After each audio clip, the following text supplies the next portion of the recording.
You should already know what this is. And for those of you that aren't, just chill. See, we're going to get down to the other stuff here in a second.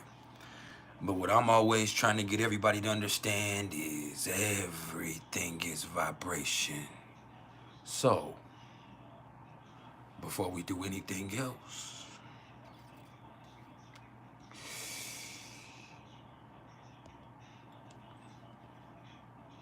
just vibe. Perfect.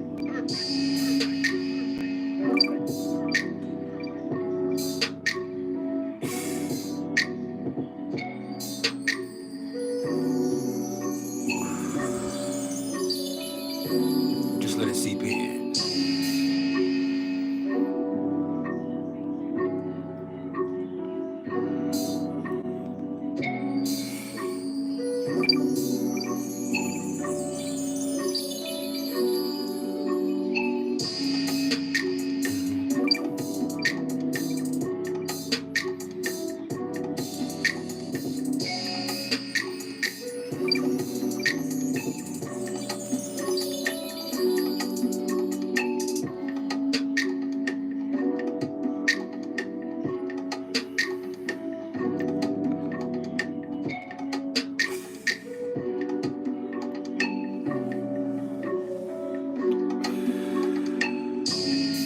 Make sure you hit the like button as you come in the door. And in doing so, understand this is not about ego. Nah. This is about algorithm. This just helps us expand the platform. That way, if you're not trying to hear what we're trying to say, at least we can get out to the next motherfucker who is.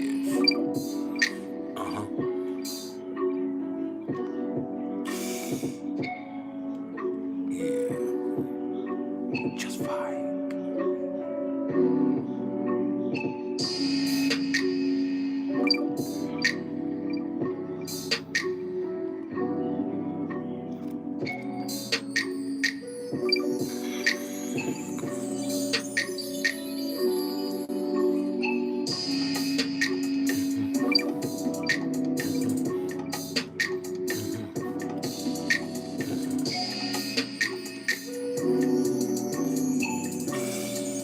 It's hump day. I'm here to help you keep it jumping.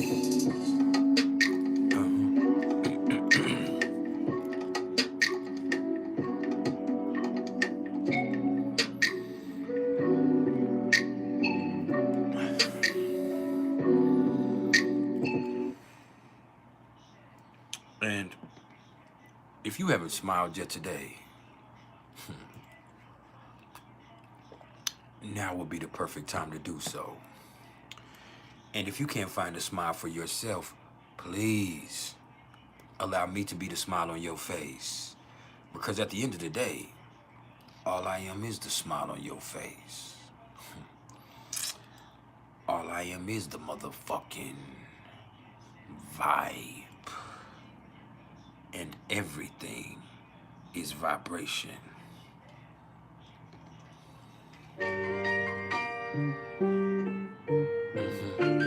This is crazy.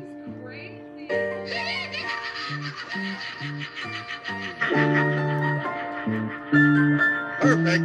Make sure you hit the like button as you come in my door.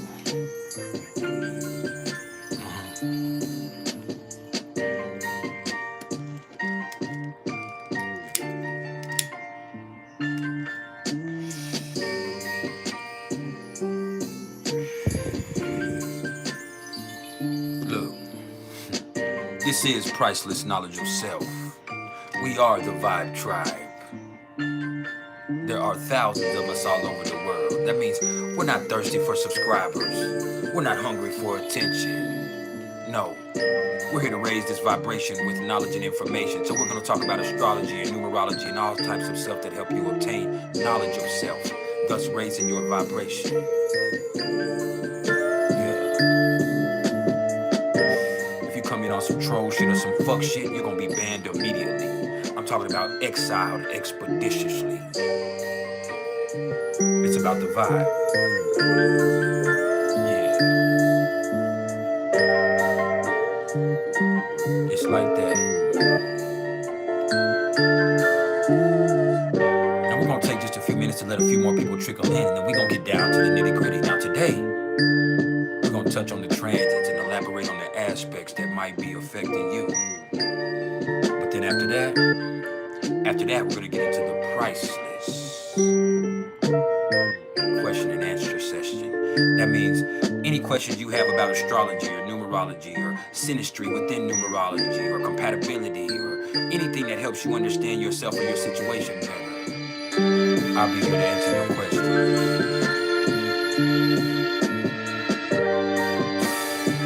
Just let it seep in like that.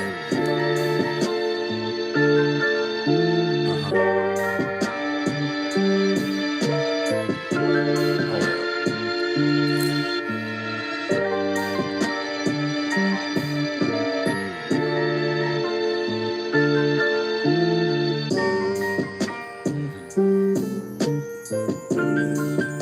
Everything is vibration. Shout outs to Beats by Bless Zone Out Music. He's the curator of this vibe. I'm the creator, he's the curator. You hear me? If you're looking for any dope beats, instrumentals, or anything you need to help your musical experience, make sure you get at Beats by Bless Zone Out Music. Let's zone out. The vibe is the most important part. The knowledge comes naturally. I'm tapped in. But the vibe is what sets the tone. We on.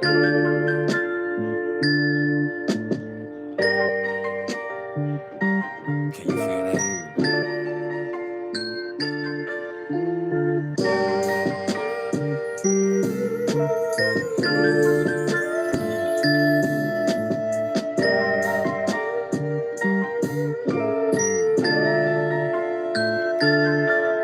Straight like that.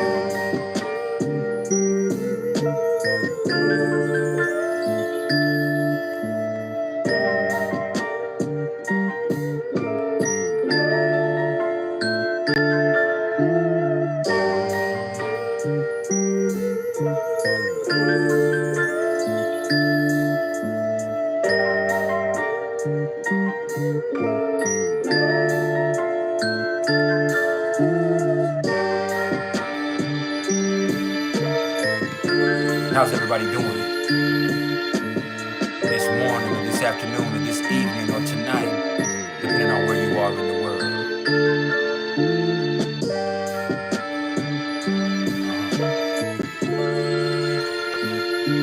Me llamo Rodrigo.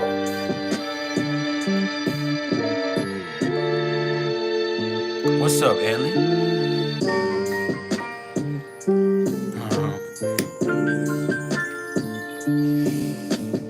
We're gonna get to everything in just a few minutes. The vibe comes first.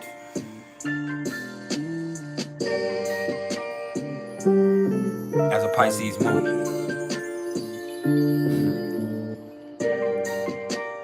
the vibe is everything. Just let it seep in.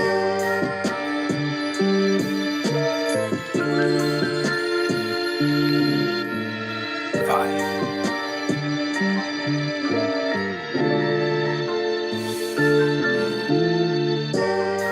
I am this fine in real life.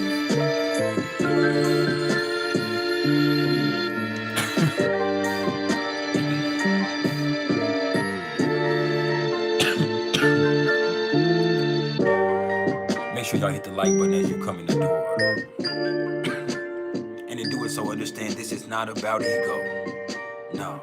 This is about algorithm. This just helps us expand the platform. That way, if you're not trying to hear what I'm trying to say, at least we can get out to the next motherfucker who is.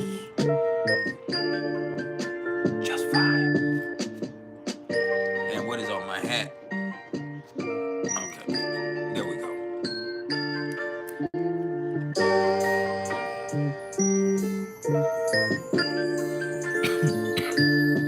Yeah, it's about that time. You know, that time for you to open up your ear and let me crawl into your mind.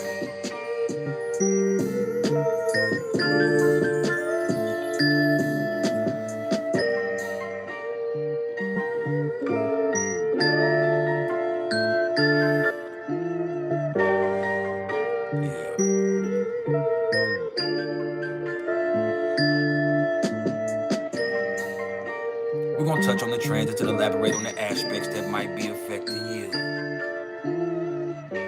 But then I'm gonna open the floor up for any questions you may have. What's up, Sandra?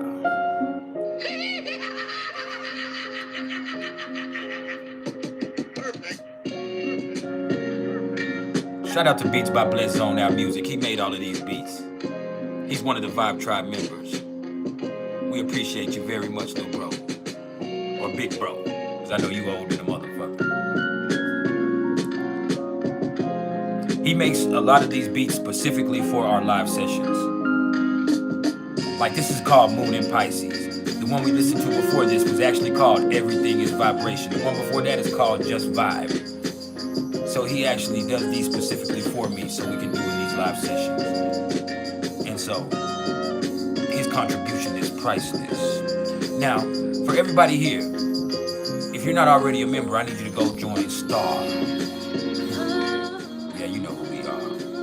That's the Society of Tarot and Astrology Readers. Do you hear me? And look, I'm gonna let you know, we do a lot of shit posting, but we also help build each other's confidence. Alright? So you gotta check your ego and your emotions at the door because they're liable to get hurt and humbled. You did. But if you're an accountable person, it's the place for you. Now let me also warn you. Your male ego is not welcome. Alright? It's not a safe space for a man. You come in on some bullshit, your ass is gonna get your bubble bursted. Now, I also have to warn you that I'm the king. So there's no need to assert yourself. You just embarrass yourself. That's what that was, cuz.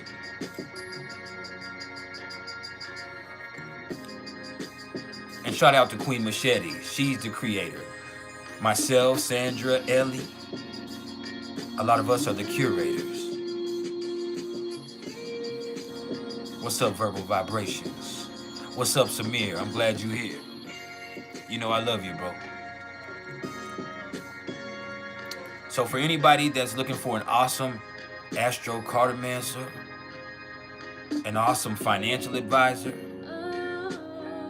make sure you go check out Queen Machete on Facebook, Instagram, and Patreon. What's up, Watkins Cat House? Beats by Bless Zone Out Music. We zoning out to your music, fam. We appreciate everything you do, bro. Dang, I actually turned it down, my bad. I think you sent me some new ones here recently. I haven't gotten a chance to add them to the playlist yet, though, so I'll check the new ones out and put them back in, but we need some more.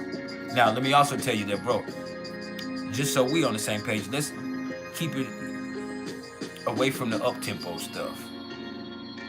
We want to keep the vibration right to where we calm, cool, collected, and then through that, the transport of information is smoother. I already know, bro. I love you, and I infinitely appreciate you.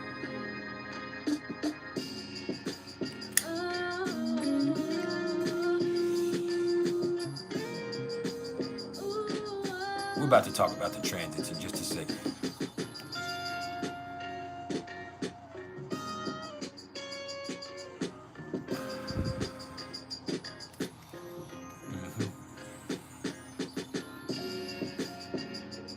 Make sure y'all hit the like button if you haven't yet.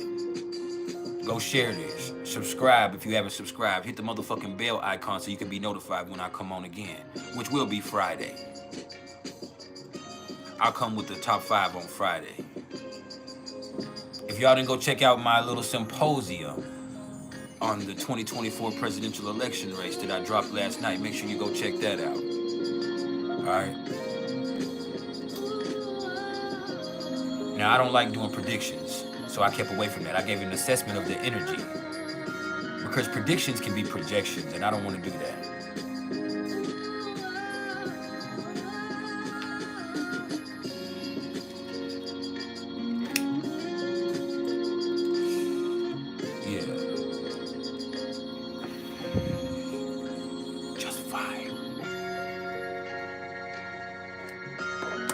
This is a Pisces moon vibe, bro.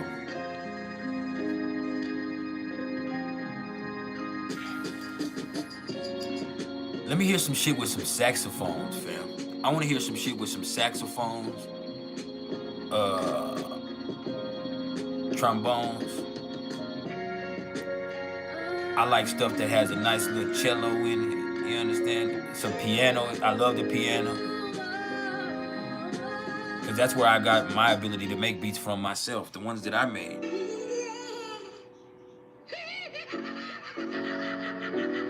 It's because I can play piano, and with me being able to play the piano, that means I can play any instrument on that keyboard, as you know, because we can just turn it into that. But yeah, I've been playing piano since I was 4 years old. My grandmother taught me.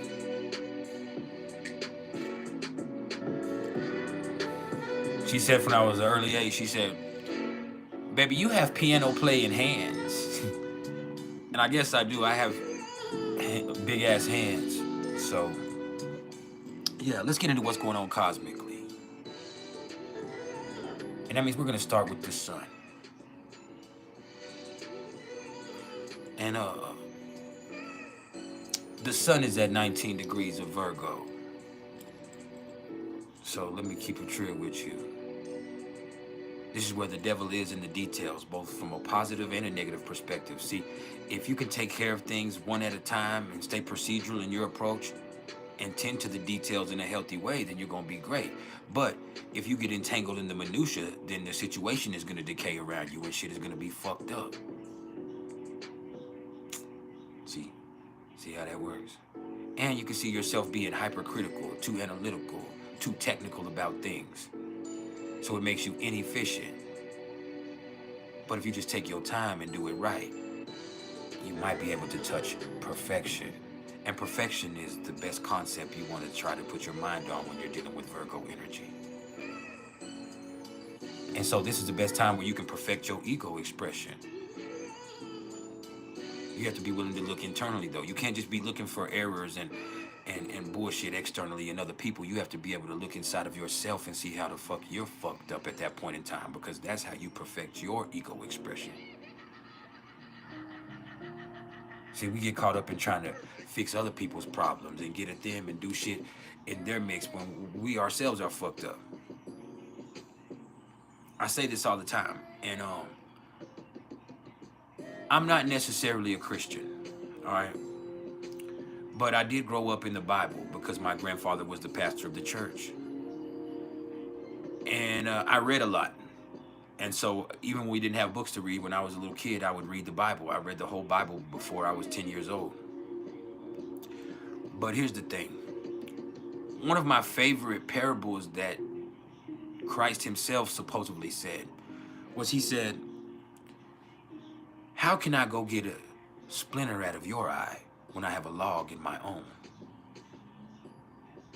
And so this is the perfect time for you to really see what that means. That means a lot of us spend a lot of time at looking at the discrepancies around us and in other people.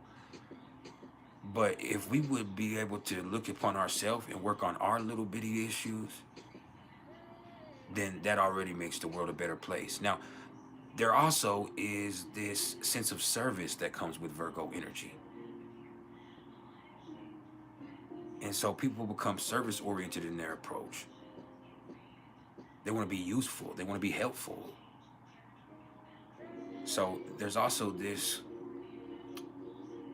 possibility of overworking yourself or overthinking a situation. And speaking of overthinking a situation, the sun is square to Jupiter. And this is the sun in Virgo square to Jupiter in Gemini. So, man.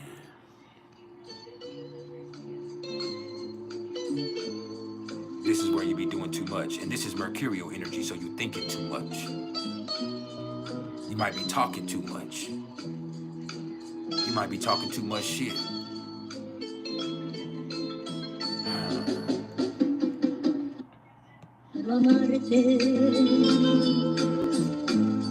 Como el tinto rame el cuadro en que su amada plasmó. Quiero amarte. El embrujo de tus ojos grabarlo en mi corazón. Yeah.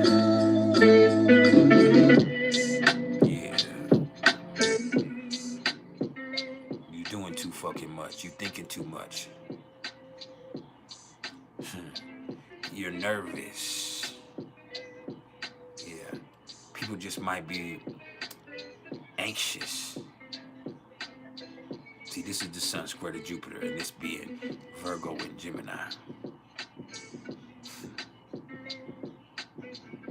This is mercurial, so it's gonna fuck with your mind. Now, you can also really come up with some answers right now. You can be really quick on your feet. You can talk a lot of shit too. And there's a lot of information that's being transported, but sometimes motherfuckers just saying shit. Sometimes people are just relaying things that they already heard. And it doesn't matter if it's true or not, but that information is being transported. But not all information is knowledge. And it takes wisdom to discern between the two.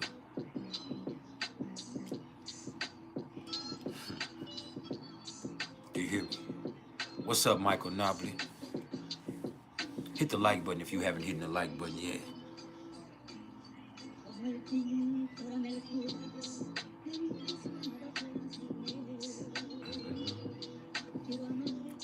Yeah, that's the vibe right there.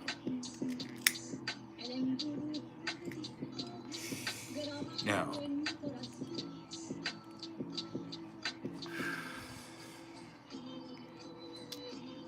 let's look at the moon. Because the moon is at 25 degrees of Sagittarius. And with the moon sitting in Sagittarius, more or less this is a positive energy. So most people are in a good mood. All right. Me, myself, I'm in a pretty good mood. But I can also say there's this restlessness that comes with this right here when the moon is in Sagittarius. People want to move around and be active.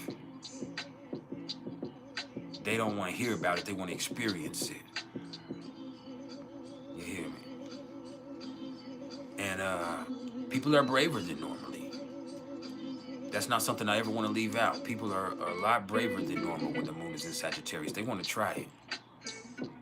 They want to fuck around and find out. Now, that's a good thing that there's a little bit of luck involved with this. So this isn't going to be as bad as when it's in Aries or even Aquarius, where people can be clumsy and can make mistakes. When the moon is in Sagittarius, there's a sense of luck here. So no matter what happens, even if it ends up being a lesson, that's also a blessing in itself. And so people are learning lessons and they're enjoying the process of such. And there's also a really big push in the way of intuition when it's in Sagittarius. Your instinct kicks in. And if you can just trust that, man, that'll be great. So yeah. That'd be excellent. This is crazy. Perfect. And the moon is square to Neptune, though. So this is a very dogmatic and idealistic energy. People's imagination is going to be heightened. And so people are going to believe things that might not merit it. People are going to entertain things just because it's amusing. Yeah. People are going to be incredibly empathic and intuitive. And as much as I would want that to say that's a superpower, I also want to caution you that can be confusing for a lot of people. Some people have intuition, but they have a hard time trusting that instinct and that feeling that is given them. Sometimes empathy muddles people's decision-making processes. And this shit can also make you gullible because you're only seeing the good of a situation. So you might only be seeing the good in a person when they don't merit it. This is the moon square to Neptune. And this is going to be going on for the next 8 or 9 hours. It'll get away from this later on tonight for those of us here in the United States, but for us here in the next few hours and for the rest of the day, you do got to be careful, because your sense of idealism and your imagination might not be letting you see situations or people correctly. And that can be a frustrating experience in and of itself.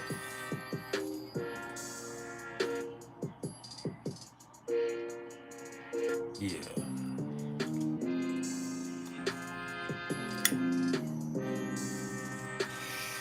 Just let it seep in like that.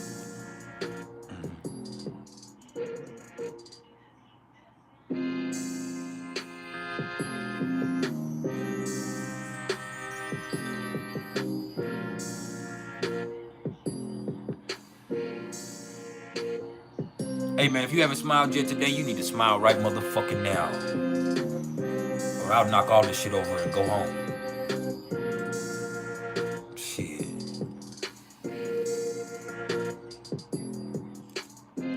If you've been over there in the soul group, welcome to some real shit.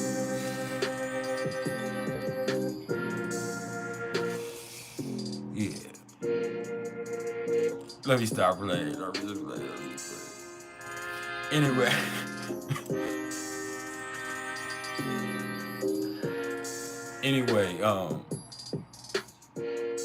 Look. That brings us to Mercury. And Mercury is moving the way it's supposed to move now. We're pretty much out of that post-retrograde shadow phase. And Mercury is now sitting at 3 degrees of Virgo.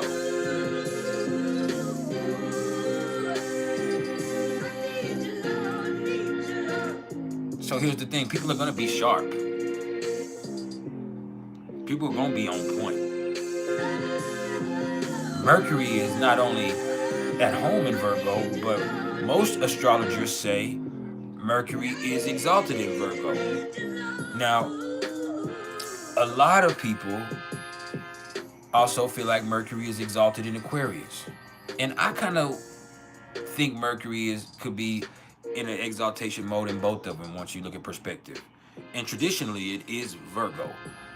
But for a lot of us that have really paid attention to it, it's exalted in Aquarius. Now, some people would say because Aquarius is fixed, there's no way that Mercury could be exalted there. But I beg to differ.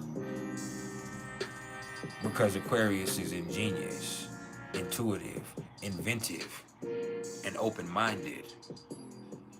Now, when it comes to Mercury being in Virgo here, this means people are quick on it.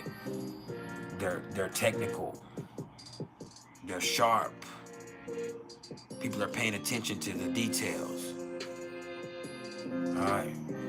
Now, that can make people critical of other people. They can be talking shit, picking situations and other people apart. There can be this instance where you miss the forest because of the trees. Please, don't do that to yourself, beings.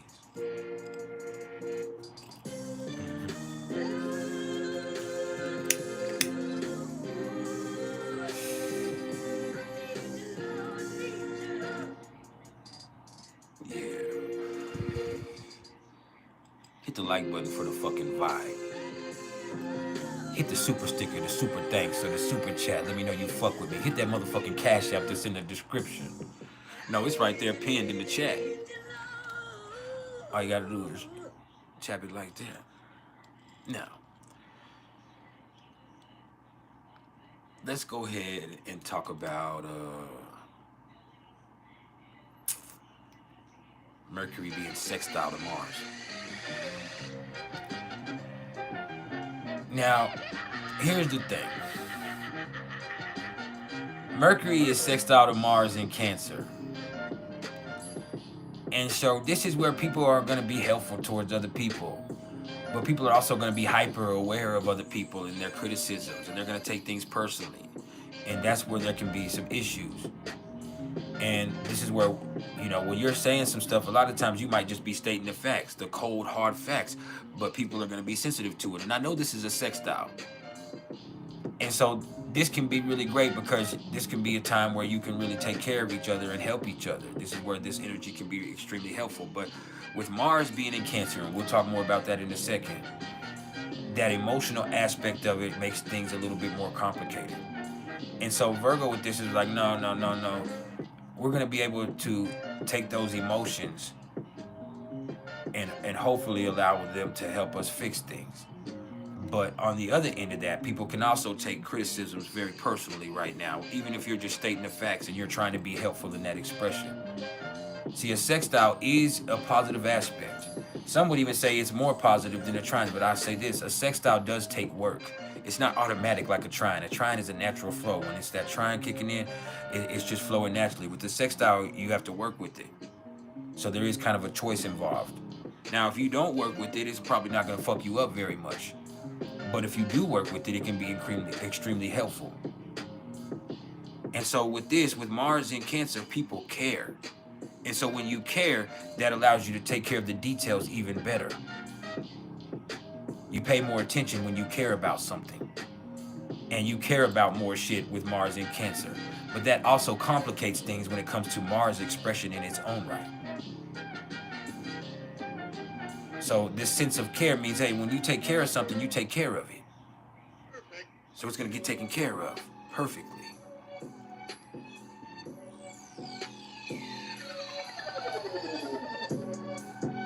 Ooh, I like that.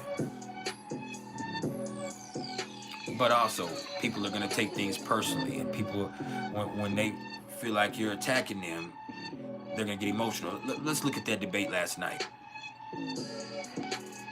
Look, at that debate last night, both of them were taking things personally. Kamala Harris hit it a little better.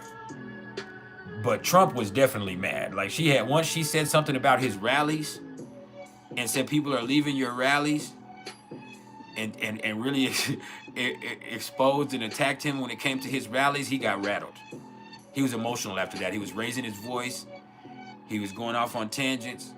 But she also took things personally because there was times where she was trying to fight with the moderators. Like, nah, let me finish. Let me say what the fuck I need to say. I need to respond to that. And they're both fire moons, so it makes perfectly sense. He's a Sagittarius moon, as I spoke about in the video last night. And she's an Aries moon. And they're both born on full moons. And so they can really trip the fuck out. Don't get it twisted. And so those are both fighters. So yeah. Yeah. Mercury sextile to Mars in that expression was just like, man, they were saying things and they were conveying stuff, facts, and then the other person was taking it personally. Crazy. But that was the intended effect for it.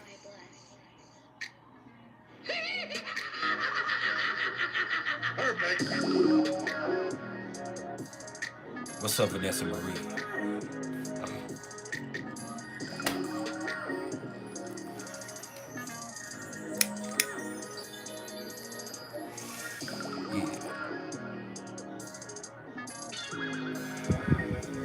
We vibing.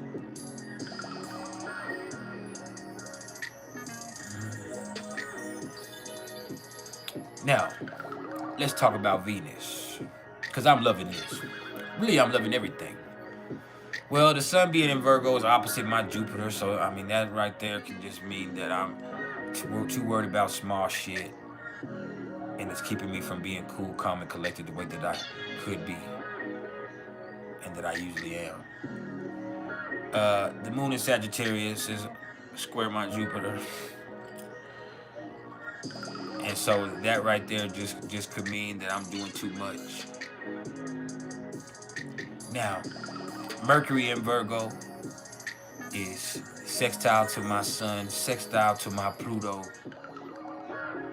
square to my Saturn, opposite my moon.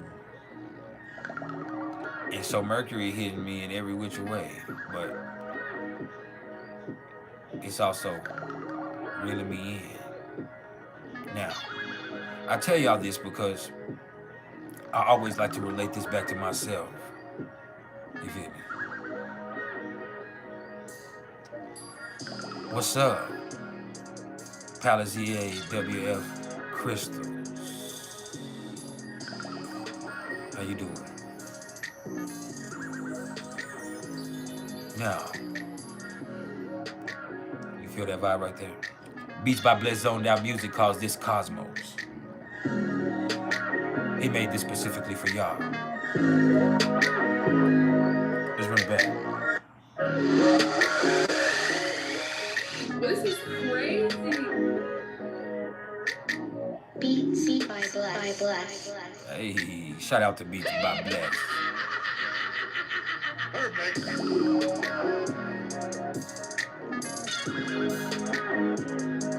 Yeah, he made this specifically for us, y'all.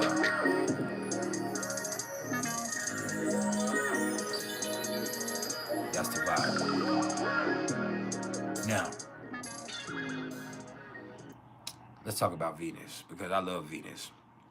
Venus is at 16 degrees of Libra. And before I even get into what that means, I'm going to tell you my ascendant is at 16 degrees of Libra. You hear me? And Venus is my chart ruler. So I'm feeling myself. Yeah, I'm feeling myself. Thank you, Sanders. I love you, Sanders.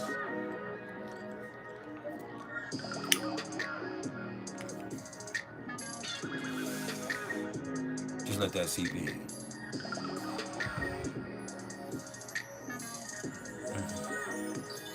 Now, Venus being at 16 degrees of Libra means that people care about other people.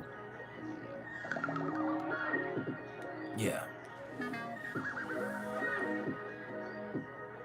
Let me tell you, with Venus sitting in Libra, our relationships come to the forefront.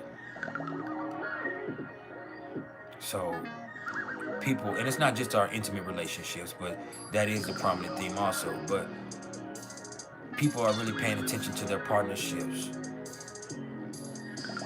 People are really caring about what other people have going on. It's beautiful. But you can care too much. You can care so much that it makes you dishonest. That's something that we do need to speak on. See, people be sugarcoating shit. People be lying to people for their own good because they want to save themselves from a conflict. Or they think that they can save face. Or they think that that might be the best thing for the whole. Without really thinking about the effects that come from that. You heard me?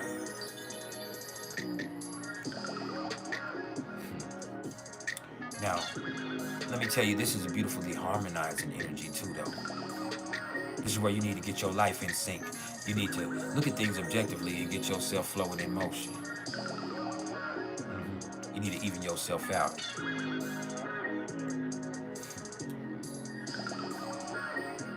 You need whatever it takes to balance you out. You might need me. Yeah.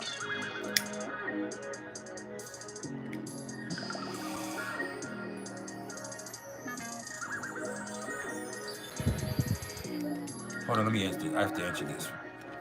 My sister's messaging me. Just say it.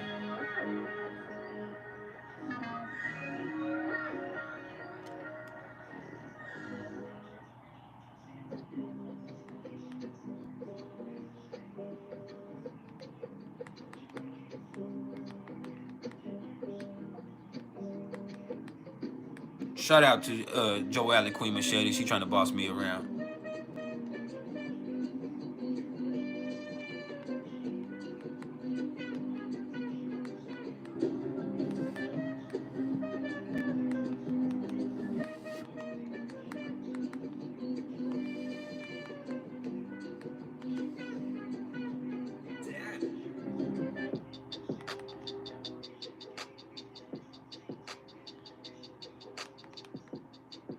Anyway,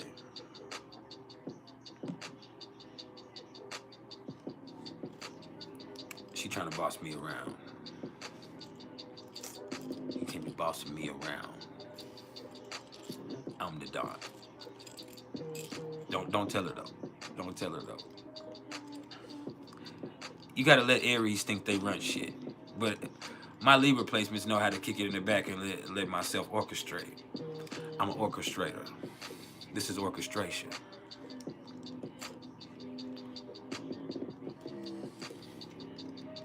That's all you got to do. Now, yeah, Vanessa, that's what. See, people forget that Libra is cardinal. Cancer is cardinal. Capricorn and Aries, you got to make them feel like they're the boss.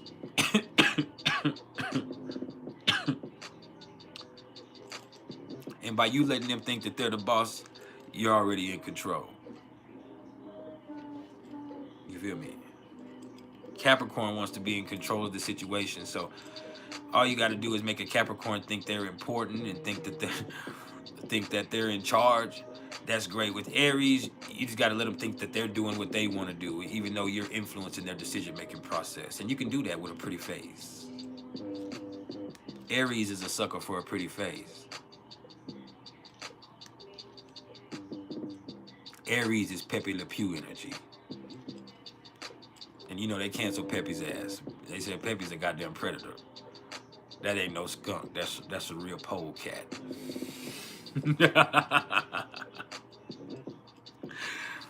You feel me? For real though.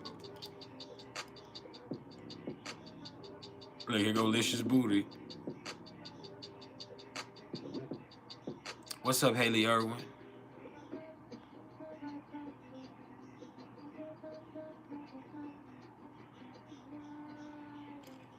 Licious Booty. What you trying to say? What you want to argue about? The chat is open today. This is crazy. Haley Irwin, who are you? You said, do I remember you? I hope no, but I need to. You can remind me.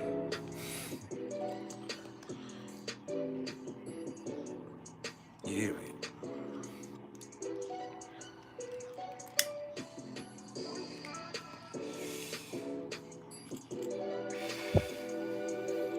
Now,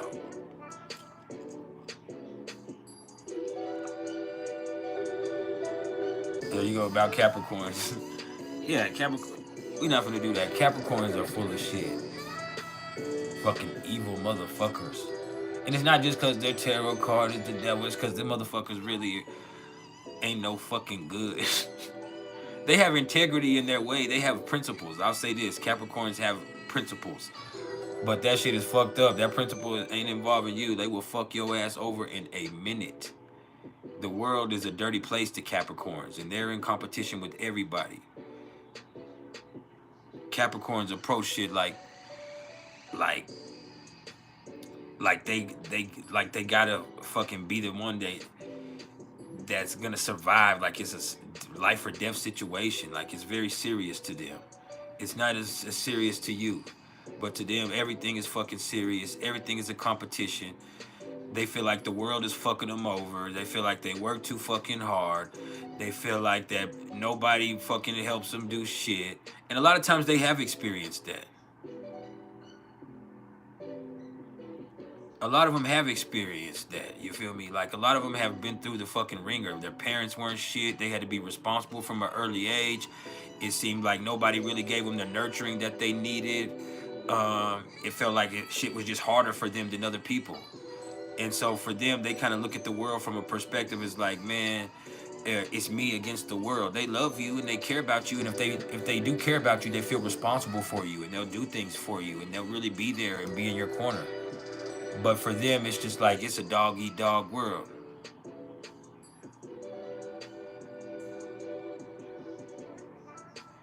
It's a dog-eat-dog world, man. When it comes to Capricorns, like, believe me, my daughter's a Capricorn. My wife is a Capricorn. Like, I see the way they act. Like, it's not just because they're fucking mean. And even the nice ones are a little mean. You understand? Sanders is very sweet, but Sanders talks some fucking shit.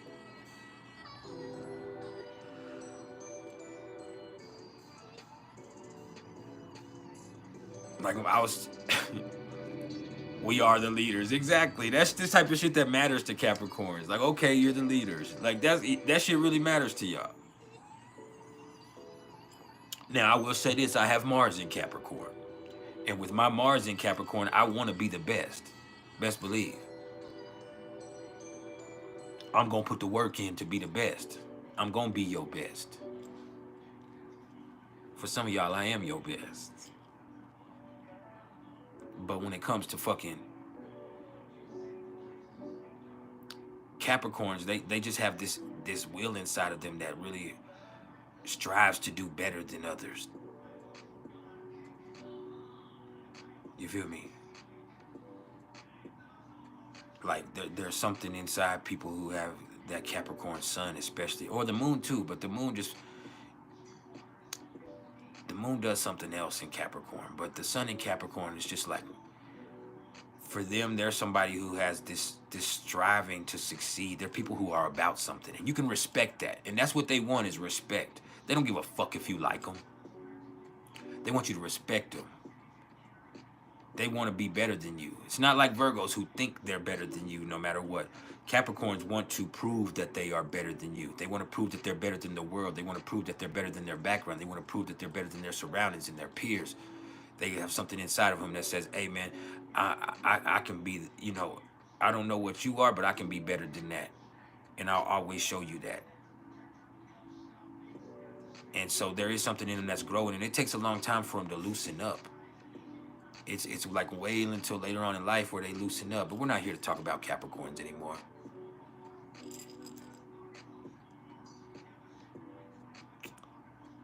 You know what I'm saying? I gotta watch out because my honey might just walk in on her. Now she's at work, but still. She's coming and say, what the fuck are you talking about? Are you getting paid to do this? That's some Capricorn shit. That's what my baby money said. What the fuck are you talking about? Shut up. Are you getting paid to do this? If not, you need to do something more productive. And this is my business. This is my business. Like, for real. Check me about my business. Say, hey, are you getting paid for this shit? If not, you need to log the fuck off, motherfucker. Like, god damn. Can I get my motherfucking attention fixed?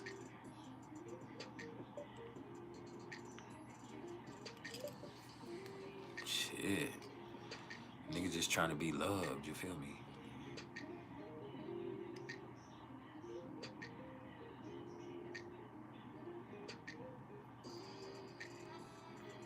Watkins Cat House, don't make me start on you. Cause I'll get right on your ass in here right now. You the one that started this whole Squidward trend that started trending.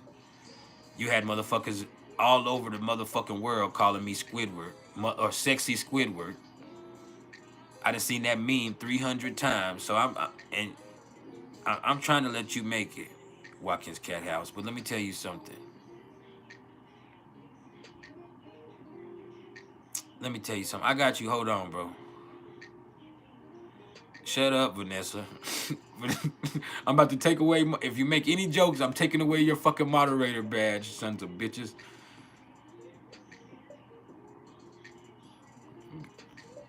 I promise you. Any of y'all make any motherfucking jokes, I'm taking away your goddamn moderator badge. You're going back as a regular scroller. For real. Y'all done made me get all off the transits and everything.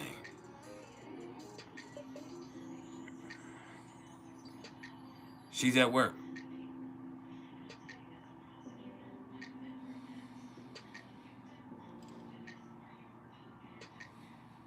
She's at work.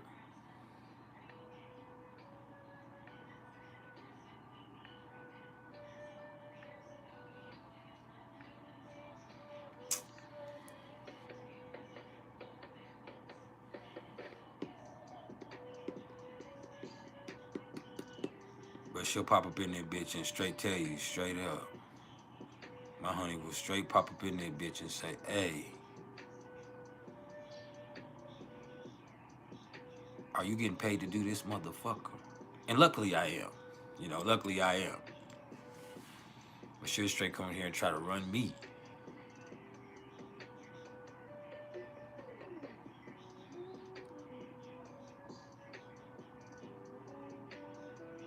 So yeah. That shit can get crazy. Anyway. Back to regular scheduled programming.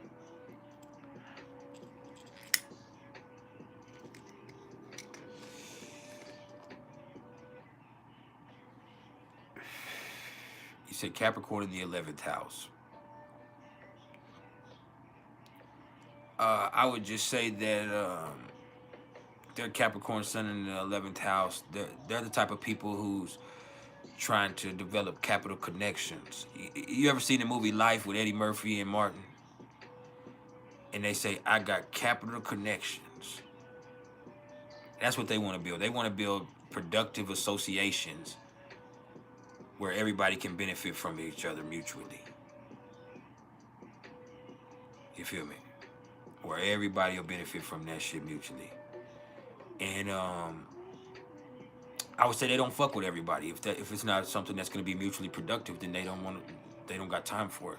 But they are about those associations with people, and they are about what they not just themselves really, but what they themselves feel responsible for, and that's for the whole world, or for a certain movement, or a certain group. So they're the type of people who want to be at the forefront of a common thought process, so a movement. So yeah, it's beautiful. I'm trying to figure out Palace EA Crystals. Who are you? Who are you?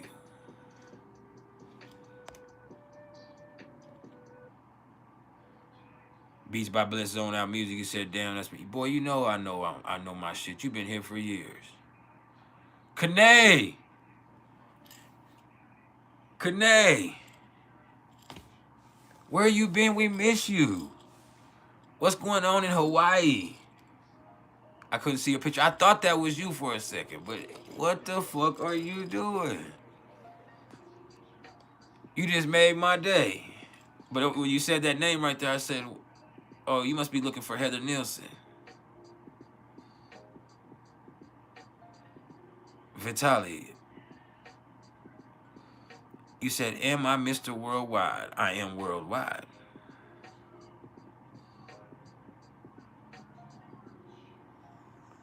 Y'all already know. Y'all been here for years, and y'all want to say this type of shit. Like, y'all know I'm on point like an index finger. You hear me? I stay on point. Now, let's get back to the transits. I got on a tangent about Capricorns, and y'all started it, but don't get me into that type of shit, all right? What's up, SeSsIoN? Y'all got me throw it off. Hold up. This is a question and answer session, so I will allow the questions. Now, Vanessa Marie said, how would I describe Uranus and Capricorn in the first house? Sagittarius rising. I just think you're different than everybody else because you take things more seriously. It's more real to you. You're more real than most people, to most people. I would say there's something about you where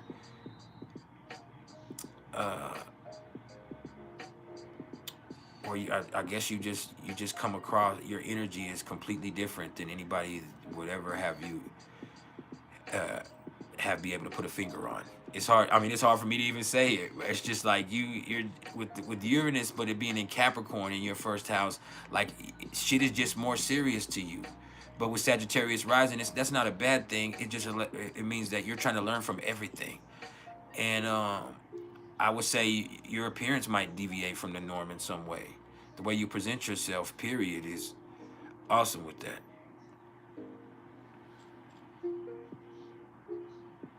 So yeah.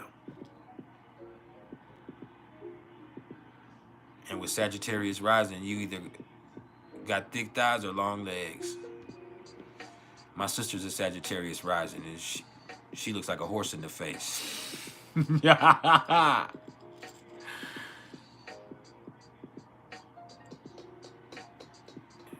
Straight horse.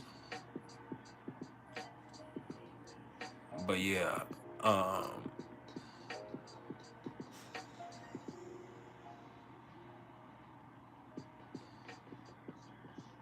yeah, some of y'all just look like Mr. Ed. My sister's straight horse face, bitch. Like, god damn.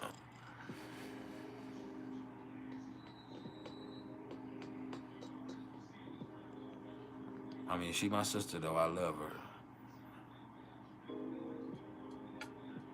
Even though she didn't have me blocked. She blocked me. And she's my little sister. I love her for real.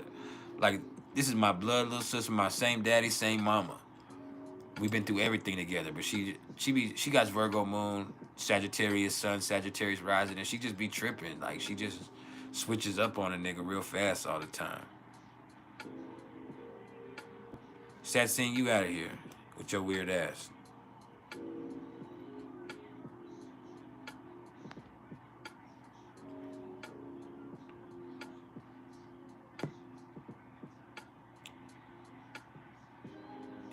Beat said Taurus got that horse look too though. Taurus be solid. All right, love you too, Ew.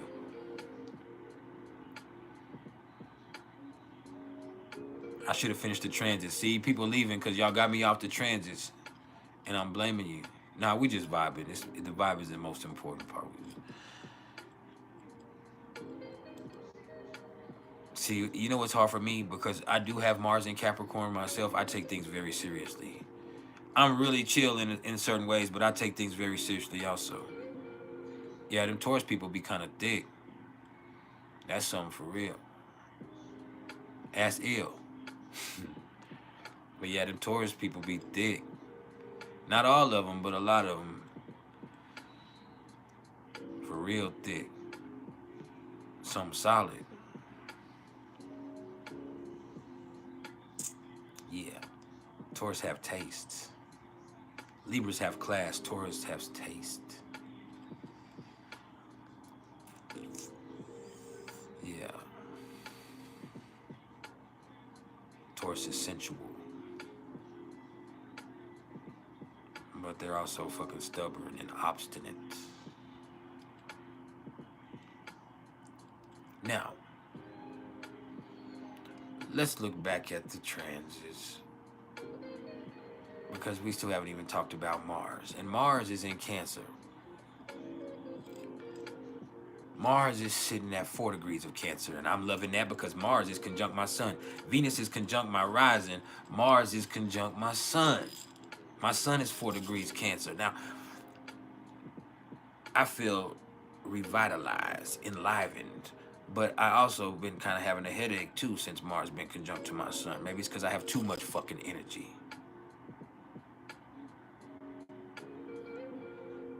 It is what it is.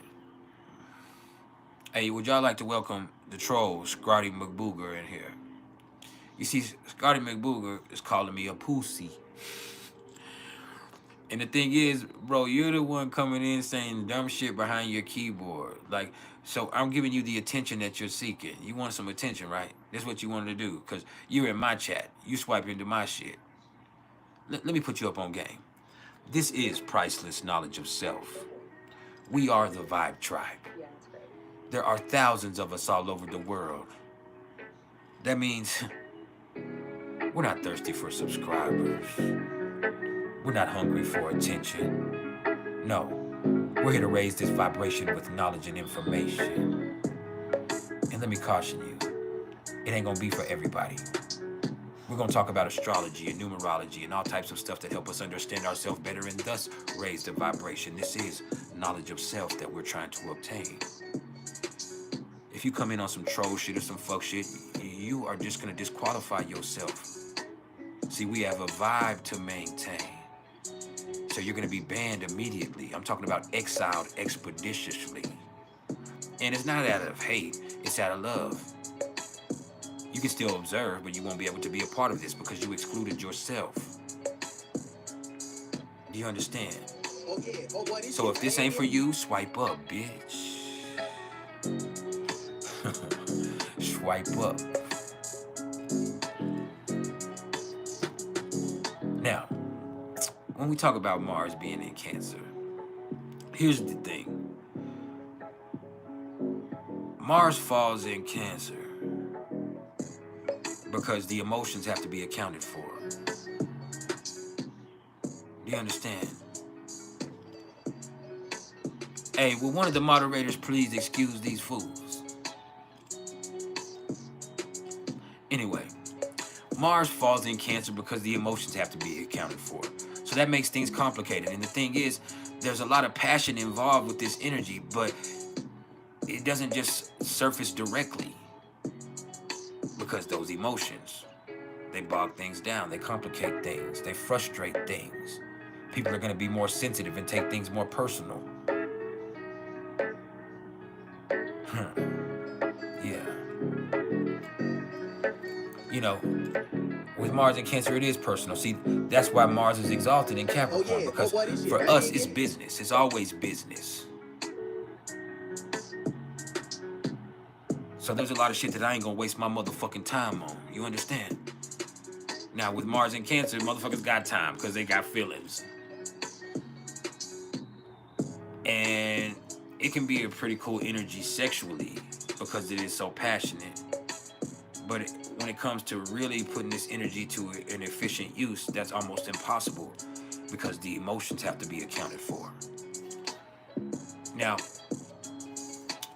Mars is square to the North Node, so this is where that sensitivity can get in the way of forward progress, period. Now, before I go any further, when I was talking about Venus, I forgot to say that Venus is actually trine to Jupiter, and that's one of the luckiest aspects in all of astrology. In the slightest bit, or in its weakest expression, this just means a really good feeling. But with this being Libra and Gemini, this is great conversation. You hear me? This is connection. This is people working with people. But I can also say it ain't very honest. You can't believe nothing you hear. It's ironically that we had that debate last night and Venus was trine to Jupiter. And this is Libra and Gemini. So this is where you can see that political expression of a motherfucker just talking. People saying what they're gonna do because they want to influence the situation a certain way. Now, besides that expression right there, esoterically, so you gotta have faith. If you have faith, when Venus trine to Jupiter, you can do just about anything. So you thinketh, so shall you do it. You hear me? So you just have to apply yourself, Smokey. Apply yourself. I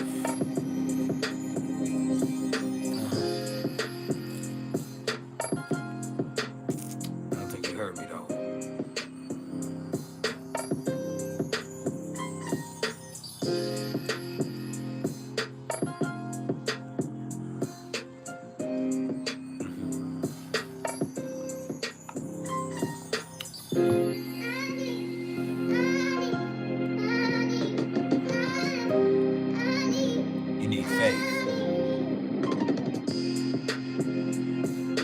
Now,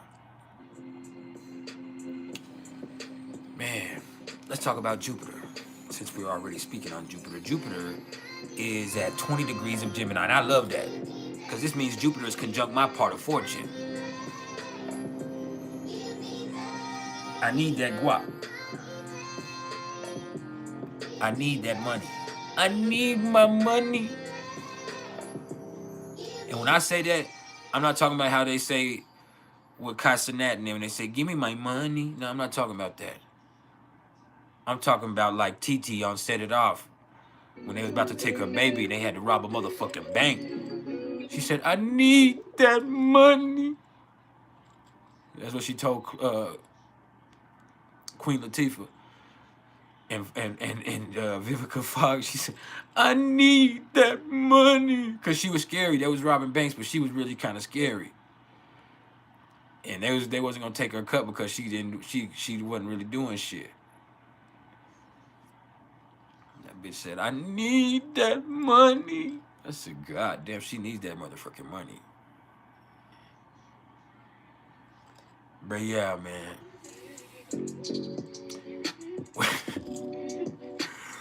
Hey, with Jupiter in Gemini, people are clever. But people are just saying shit. People are seeking stimulation, but you can get overstimulated. Jupiter doesn't know any boundaries. You understand? Jupiter is expansive. And so, yeah, people are seeking stimulation, but then your ass gets overstimulated. You get stretched thin. Also, with Jupiter and Gemini, people are gonna be fucking laughing at shit that ain't fucking funny. People are gonna be very playful and talking a lot of shit and joking around a lot. Like, man, like sometimes you like get a little quick chuckle out of it, but it's a guilty pleasure. People are playing too fucking much. People are also very energetic, but almost too much so because it makes people move sloppily. Yeah. There's information being transported, but there is no integrity behind it. So who knows what's true? So there's a lot of misinformation being spread also.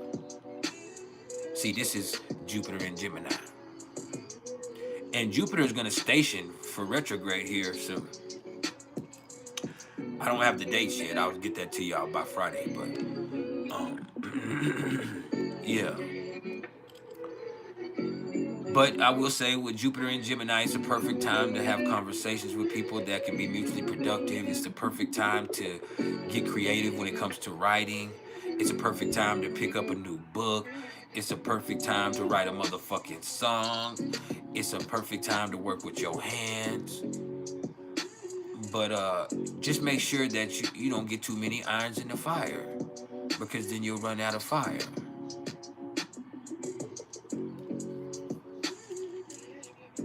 Jupiter's in detriment in Gemini. Now, I would also say, with this right here, it's electric and effervescent. But it can also be mischievous.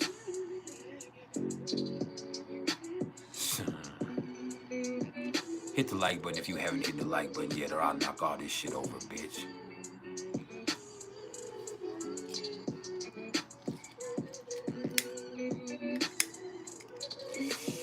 Yeah.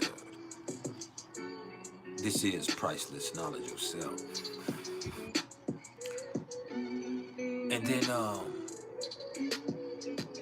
Jupiter sextile to Chiron. So people gonna make mistakes. People are gonna get into arguments, but that's all right. That's all right. You learn from that shit. You learn from that shit. Even if you just learn where you stand with somebody. That's quite revealing. Because through that, you're able to hold yourself responsible for where your feet are. You're able to take accountability for your part in that. And then you know how to move going forward from there. Because sometimes you don't need to fuck with a motherfucker never again. But sometimes you need to really be aware of the problems that you contribute to a situation. And then with Jupiter and Gemini being sextile to Chiron in Aries, you can just look at the fact that this is going to be very mischievous energy. Like, motherfuckers are going to make mischief. And so from there, once people make mistakes and they do things, they actually learn lessons from that. And that's great. But on another note, trouble is brewing. You hear me? Like Bernie Mac said on the Players Club, it's gonna be trouble. Yeah.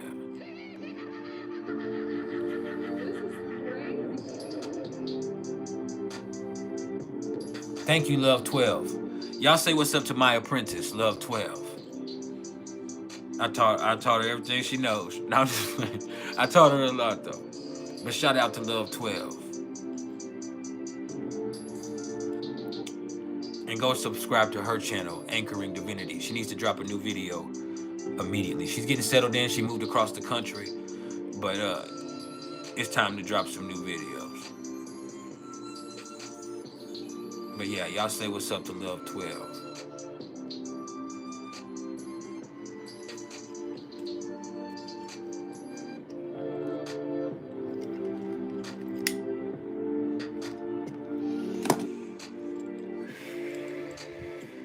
And for those of y'all that are seeking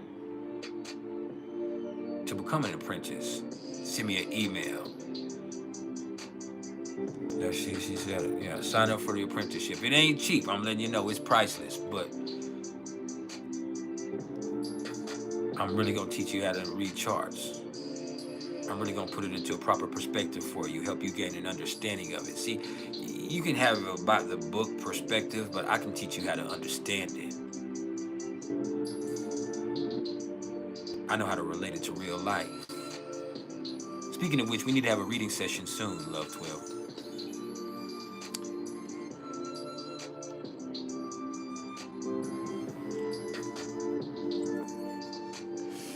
Now, let's talk about Saturn. Because Saturn is retrograde at 15 degrees of Pisces. And Saturn is going to be retrograde until November 15th. So, this is where things get put into proper perspective. You start to see what the issue is. See, before people were worried, stressed out, having a lot of anxiety. People might have some resentment. There's a whole bunch of heavy emotion that people try to escape or ignore or avoid, and that just complicates situations. See, real life happens, and life is just doing what life does. So your reaction to that is everything with this. This is Pisces, so it's about what's going on inside. Externally, the world is just doing what the world does. If you're in love or you're dealing in matters of love, there's always a chance of heartbreak.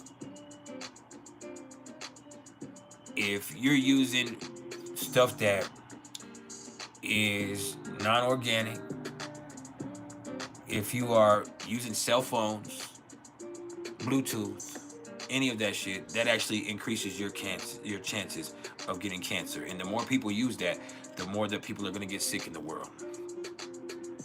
That's the truth. The more currency that's created, inflation is just going to grow. The more people you know, the more people you know that are going to die. This is the facts of life. You might die. You might get sick. You might get your heart broke. You might lose your job. You might struggle with addiction. That's just a part of the process. So you're not a victim of circumstance. No matter what's happening in your life, even the shit that's piled up, it's not your karma coming to get you. It's just karma happening, because karma doesn't come to get you. Karma happens. When you say what goes around comes around, it doesn't come back around so much harder. That's bullshit. It just comes back around. So when you ignore things and you let problems pile up, or you let resentment build, or you neglect your health, or you don't attack your bills, then shit starts to pile up. And so the stuff that's happening to you is not, oh, life just picking on you and you're a victim of circumstance. No, it's just a part of the process. So you need to learn how to process things in the healthiest way for you. And so the best way to do that now, while Saturn is retrograde, is put this shit into proper perspective, because we've already experienced these degrees. Saturn went over these degrees already. Now it's retrograding back over these degrees. And then here, when it stations direct again, it's going to go back over them again.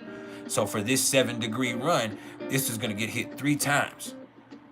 So whatever's aspected within this is getting this 3-time hit for you to pay attention to it, to deal with it. Because it's not about what's happening externally. It's about how you deal with it. Do you hear me?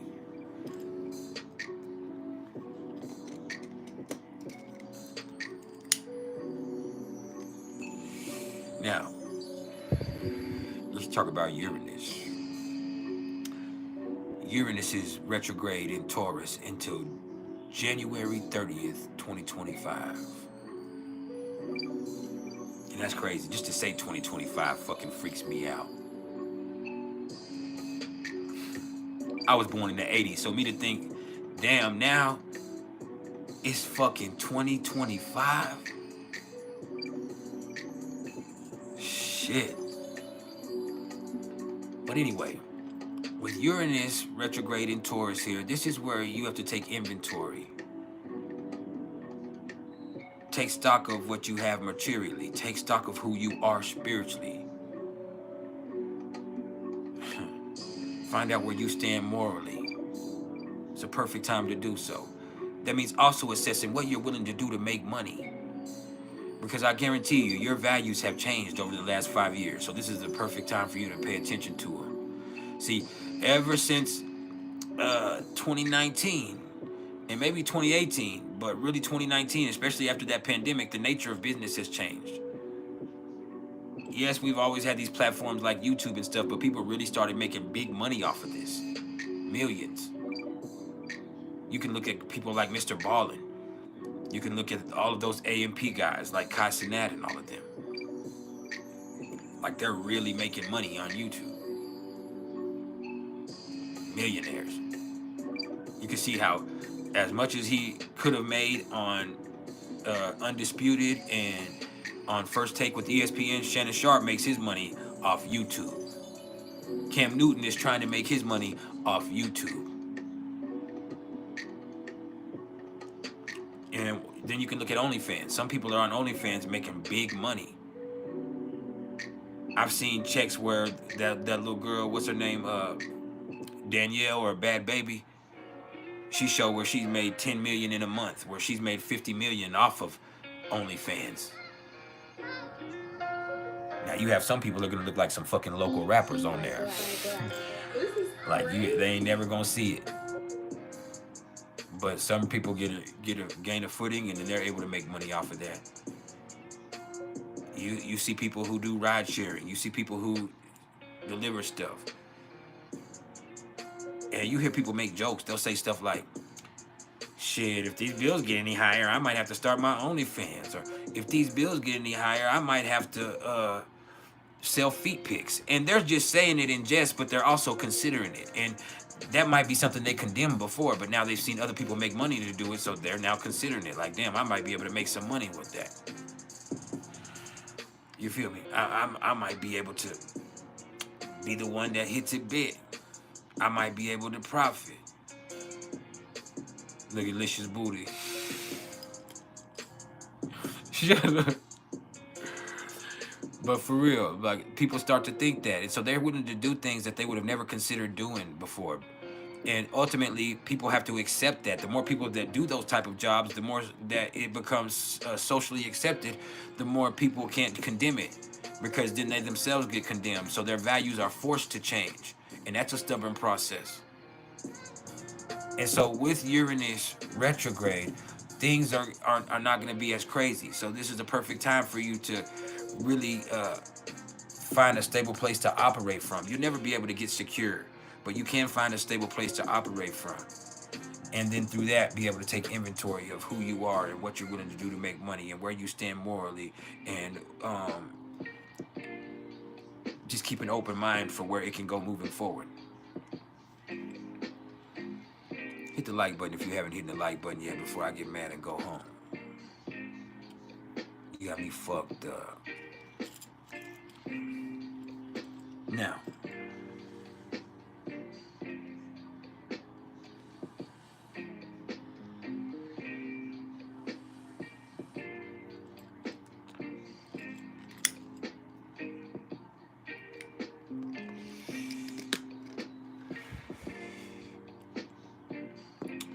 let's talk about Neptune.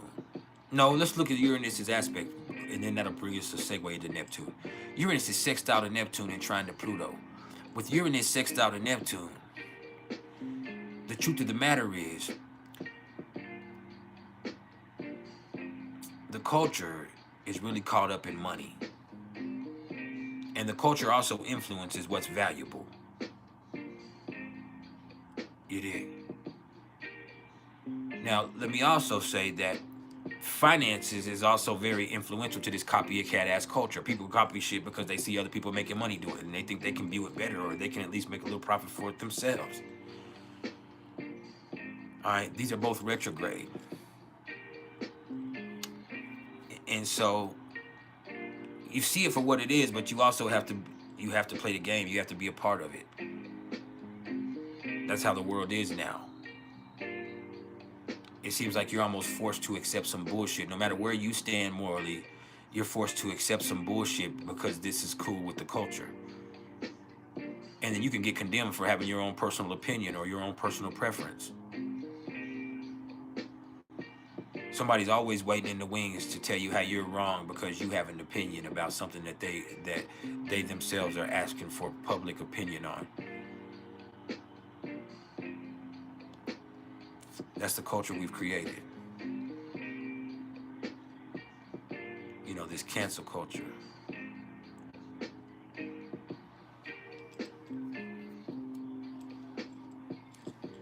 Just let it seep in like that.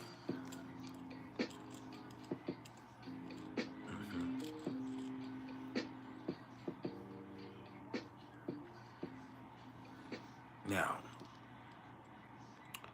let's go ahead and look at Neptune. This is crazy. I fuck with this one too, beats. That has that R&B vibe to it. Don't that have an R&B vibe to it, y'all? Perfect. Happy birthday to my young nephew, 48. He gonna be 49 years old. Young Neff. The OG.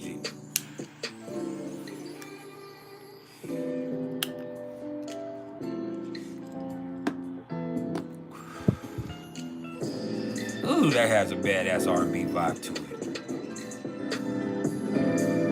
I love that one, Beats by Blitz on that music. Hey, watch that vibe again. This is crazy. I knew that was an R&B vibe when I heard that part.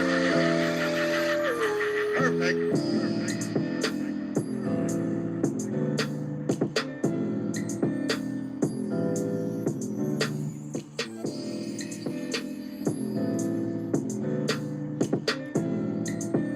Yeah, man.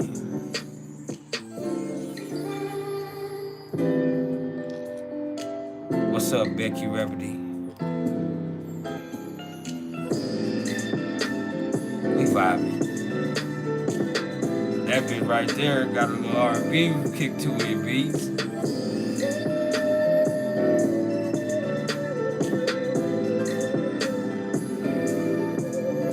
I'm an old school player. That right there hits home.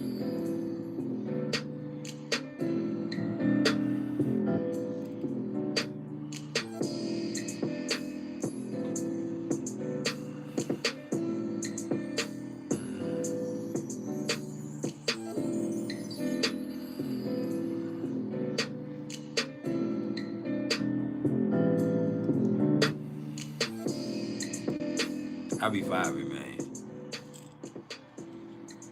For real though. I be vibing like a motherfucker. Y'all ain't doing shit.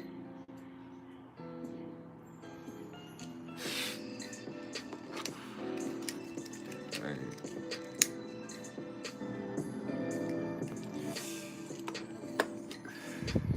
Beats by Bliss Zone. That music got me zoning.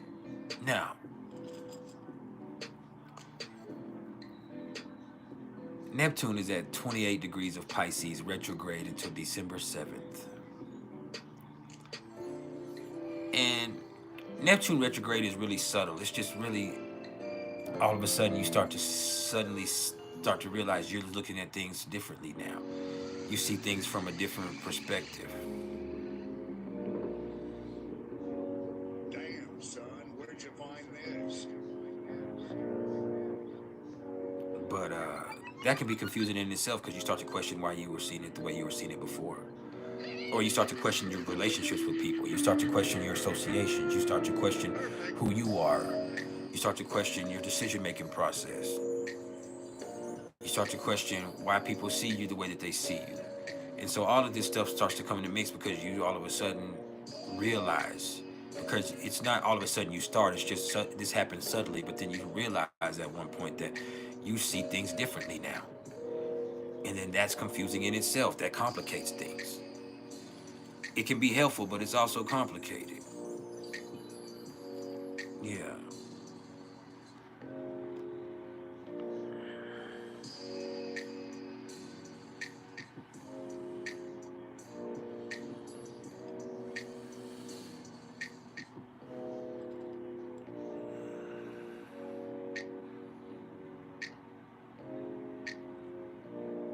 Now let's get back to the motherfucking transit. Sorry, I been getting caught up in the vibe. I zoned out for a second. But yeah. Here's the thing, you can also see yourself really tuned in on yourself with Neptune and Pisces at 28 degrees. It's not as bad as when it was at that 29th degree, but right here when it's retrograde, you can really tune in on yourself. Now that's great, but you have to let that be your guide in life.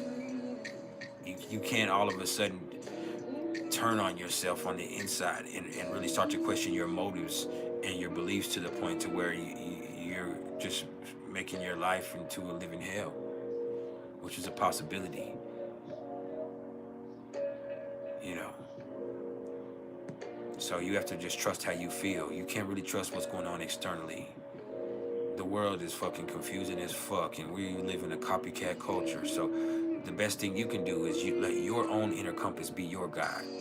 Trust how you feel, because that's really the only thing that's real. The reality that we're experiencing is not even the base reality. It's what they call an energy hologram. And I don't even know what the fuck that means, but I can tell you, I know how I feel about it. And so you can trust how you feel, because that's the only thing that's real. Let your inner compass be your guide in everything you do in life. That means you can't trust what's going on externally, because all of it is a facade. All right? I remember, look, y'all, and I'm not gonna go too deep into it, but on some real shit, I did some DMT one time. And so we pull into the driving at the bank. I hit the DMT that they given me once, twice, and then I tried to hit it the second time, but this time I was already going into that DMT state. And in that trip, I went through 1,000 lifetimes, and I was dead for infinity in between each one of those lifetimes. And I did it all in the span of 10 minutes. When I came back onto this plane, or whatever you want to say, I came out of it, we were just leaving the bank. She had went inside to the bank. And so in the span of 10 minutes, I went through 10,000 lifetimes and was dead for infinity in between each one of those lifetimes. And I guess when she got in the car, I barely remember it, but she said the only thing I said was, "It's all fake. It's all fucking fake." She said that's what I said, you know what I'm saying, when I was at what I said, "It's all fucking fake. It's not real." Like, and I was terrified, like, it's not fucking real. None of it's real. And so here's the thing, in certain people's cases, that's something that would be revealing to them. It'd be something that was enlightening to them. But for me, that was terrifying.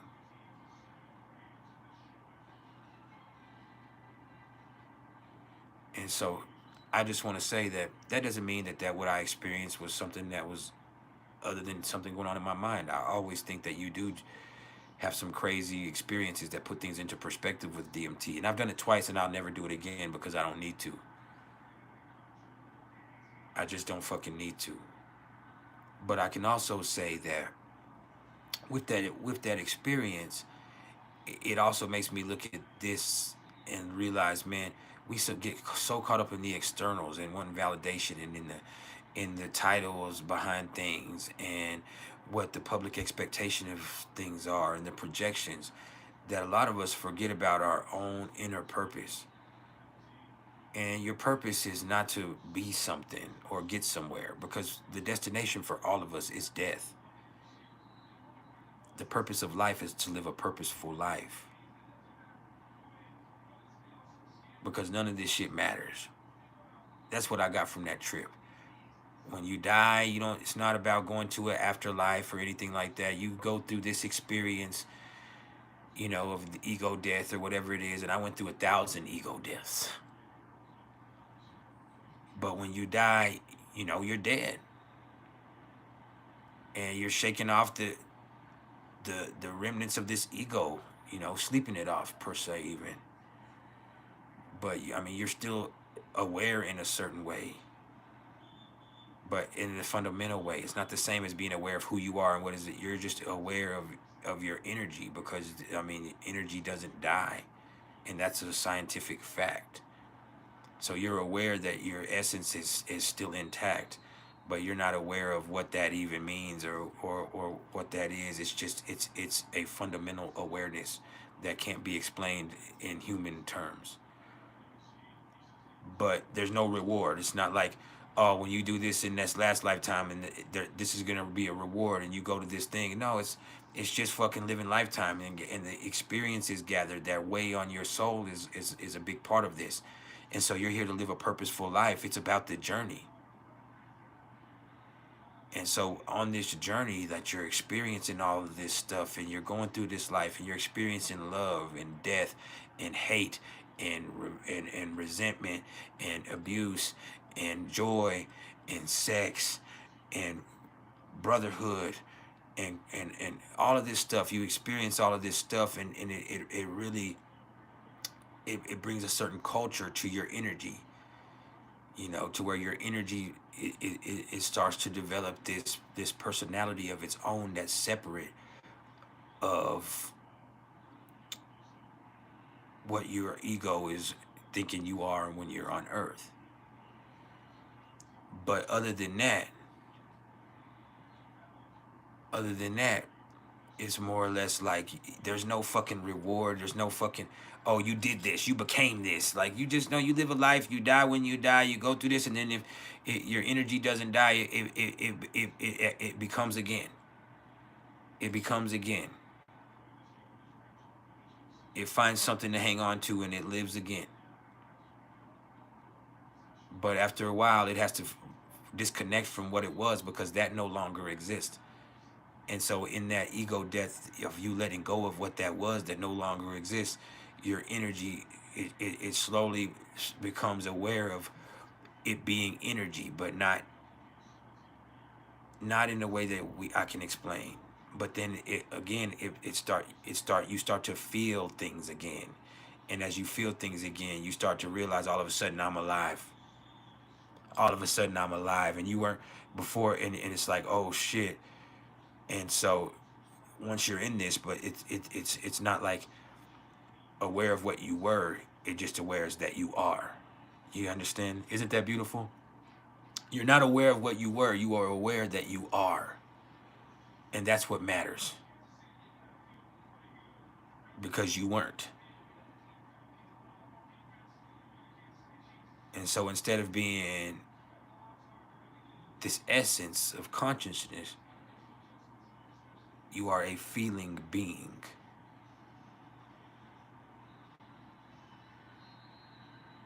And that's as beautiful as it is dangerous.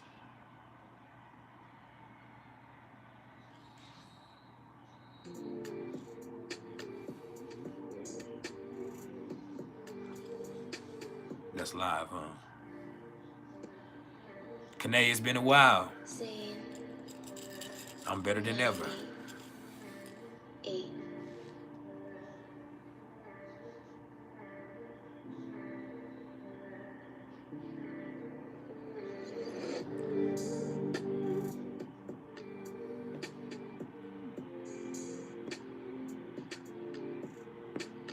I think some of them have been multiple times.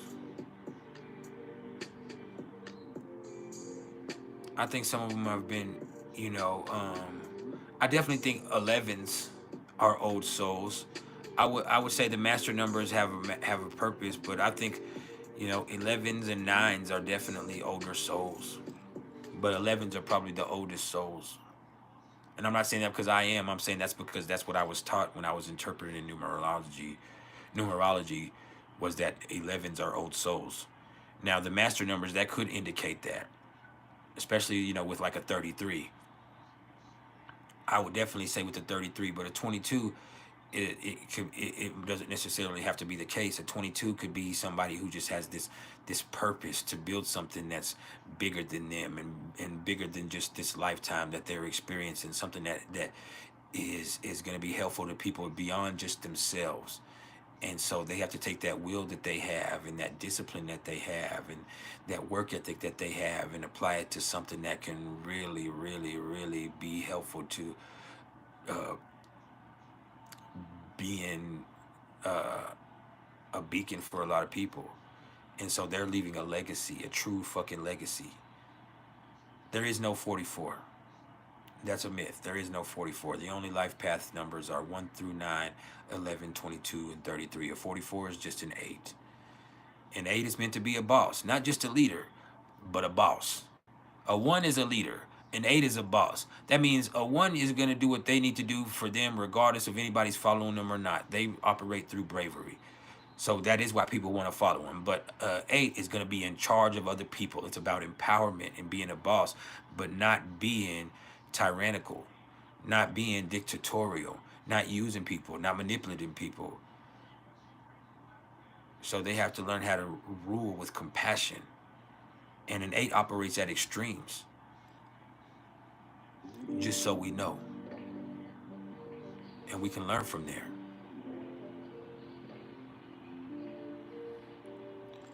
Life Path 5 is about freedom. You're going to go through a lot of changes in your life. As a matter of fact, the Life Path 5 is composed of many paths. Not just one path, many paths. And you're going to go through a lot of changes in your life. And there's going to be a lot of crazy stuff that happens to you and only you.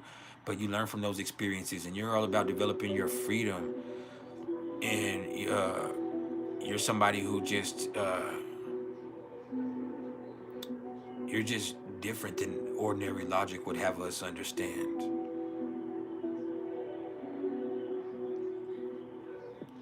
If that makes sense.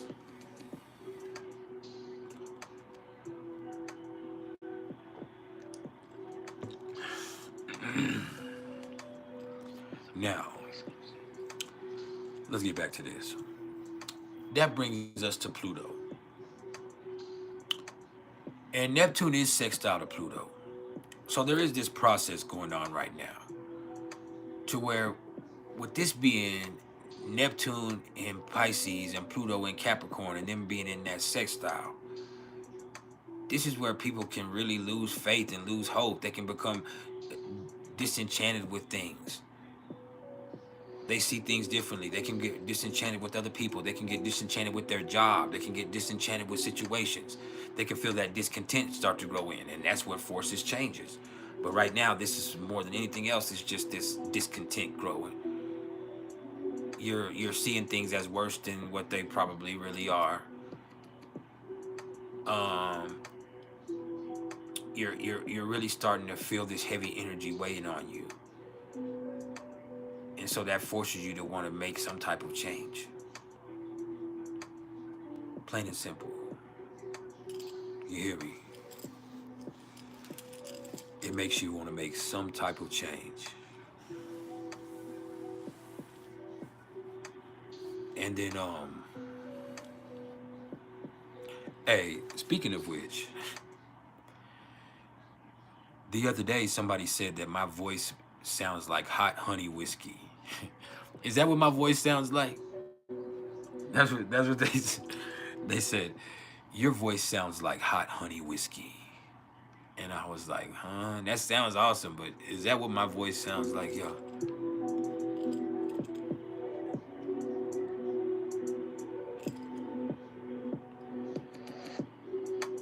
Chat. Shit, I can see it.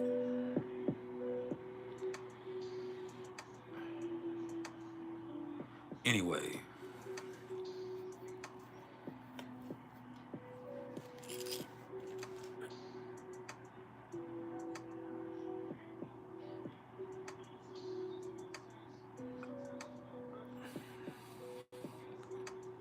Licious Booty, you ain't. I've said you've been on your worst behavior. You might need a spanking or something. And I ain't saying I would do it because I can't do that, but I wouldn't know that. Anyway, It's a Flavor Boy exclusive. that's exactly what they say. Everybody says that I sound like a late night R&B show, and that's actually what I wanted to do growing up. I've told y'all this before. That's actually what I wanted to be when I was a kid. My uncle Tyrone had his own radio show, and he did slow jams at night.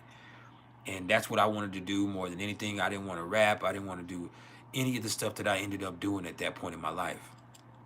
I wanted to be a late night slow jam DJ on the radio. So yeah, that's actually what I wanted to do with my life. And believe it or not, my voice has always kind of been like this, even since I was a little kid. My voice is all like it's had that smokiness to it. It's not just because I smoke, but my voice has always had that smokiness to it since I was a little kid. It wasn't real deep, but it just had like a certain smokiness to it.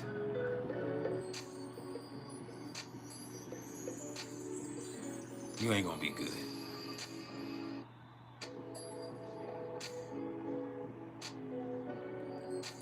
Kinda.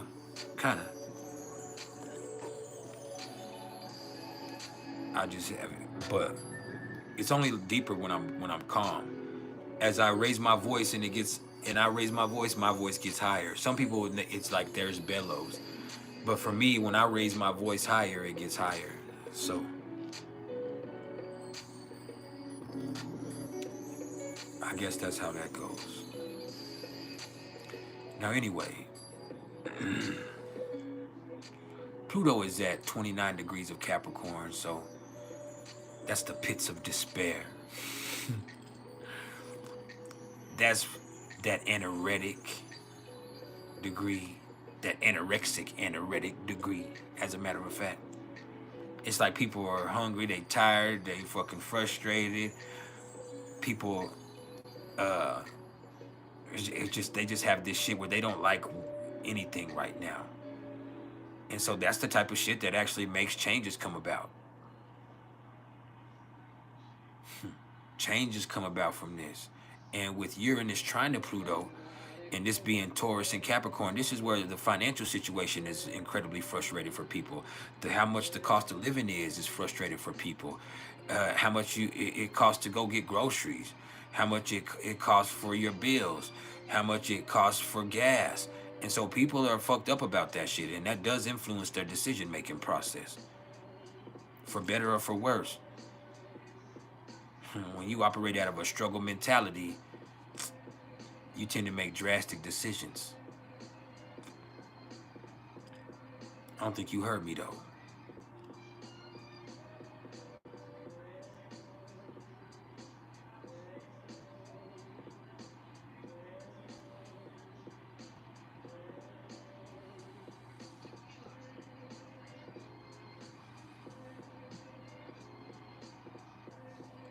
No.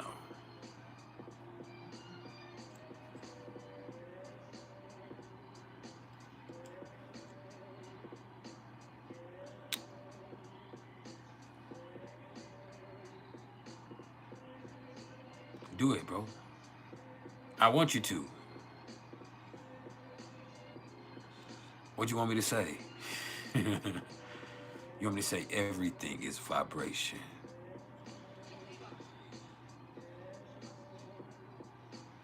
You want me to say just because you built like that, you ain't got to build like that?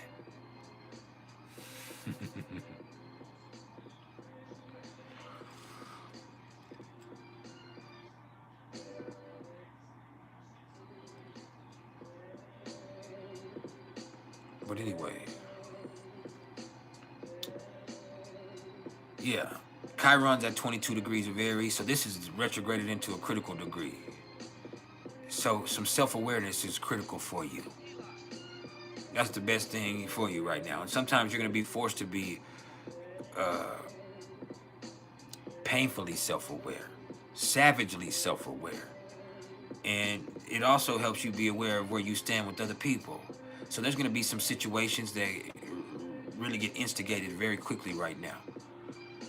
And so that can create some conflicts, but that confrontation was probably needed. That confrontation was probably needed. And so the best thing you can do is hold yourself accountable for wherever your feet are in life or whatever the fuck you got going on. Hold yourself accountable for what the fuck you are responsible for. That means also holding yourself accountable for what you allow, but also holding yourself accountable for your growth. Hey, look how far you fucking come. Look how bad you are, bitch. Do you hear me?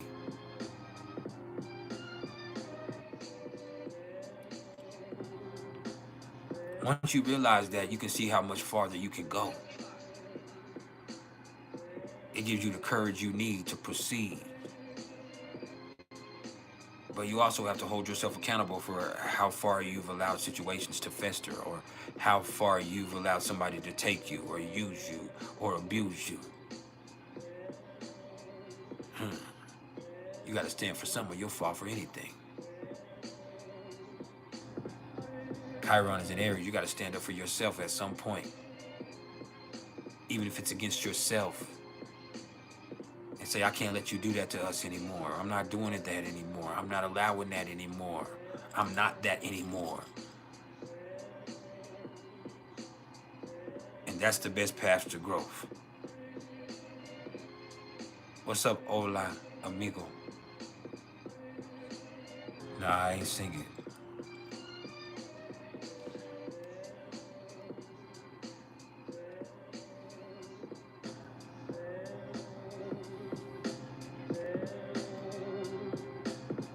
Steve Gratton, you said, am I a 5%er? Not necessarily, but I do have knowledge of self.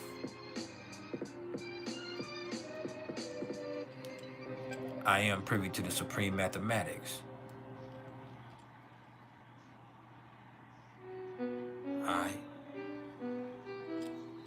This is crazy. But no, I'm not necessarily anything specifically, but a spiritual being, a God manifested, a manifestation of God.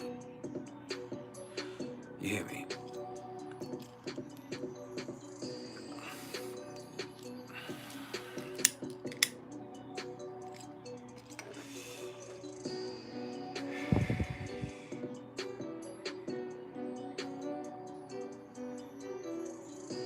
The only difference that I have with 5%ers is I would never call any one particular sector a devil.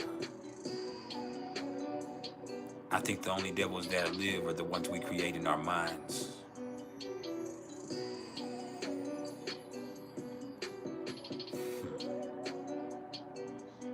You feel me? Now, the Black Moon Lilith is at 8 degrees of Libra. With the Black Moon Lilith at 8 degrees of Libra, people can be codependent.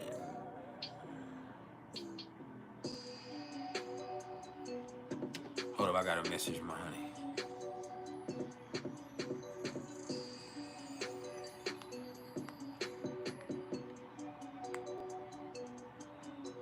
On CashApp.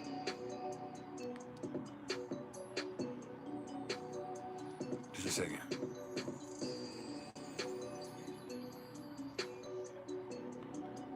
I gotta send some money on CashApp. Give me a second.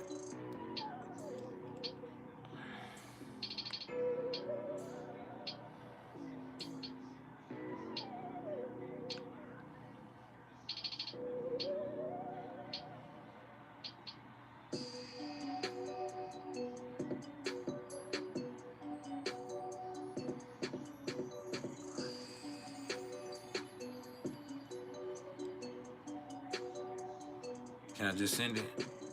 I ain't gotta send no. There we go, it's sent.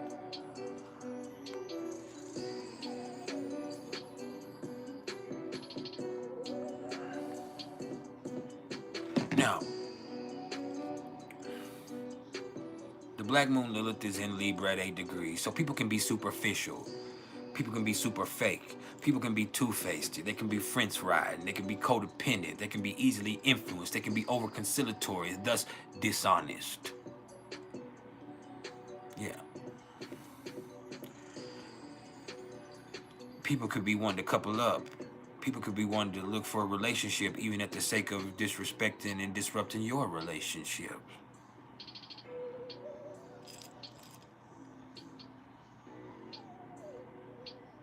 I don't respect your motherfucking man. I'm letting you know now.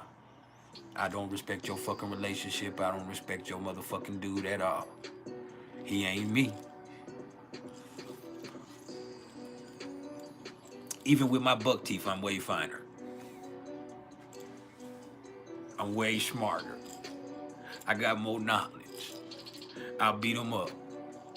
See, ain't that low vibrational and petty? It's just the Leo placements I have. I get caught up in that ego real quick, and then it just takes over. Like, oh, bring it back in. Bring your motherfucking ass back, nigga.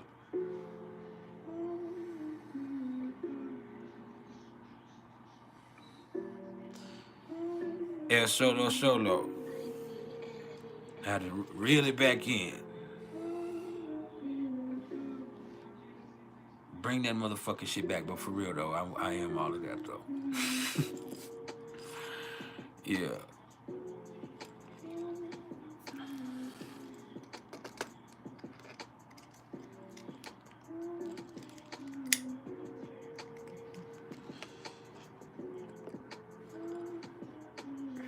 Straight like that.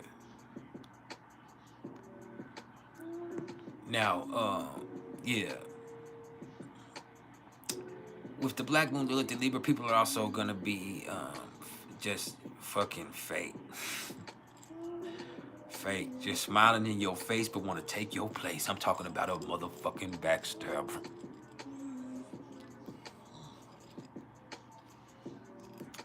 People gonna be hoeing. It's been a while since I said it, but Kanae's back. I ain't said it since the last time I seen Kanae, but yeah. People I would be doing some hoeing with the black moon Lilith in Libra. People be a sucker for a pretty place. Yeah. But I ain't no sucker for nothing. Game tight.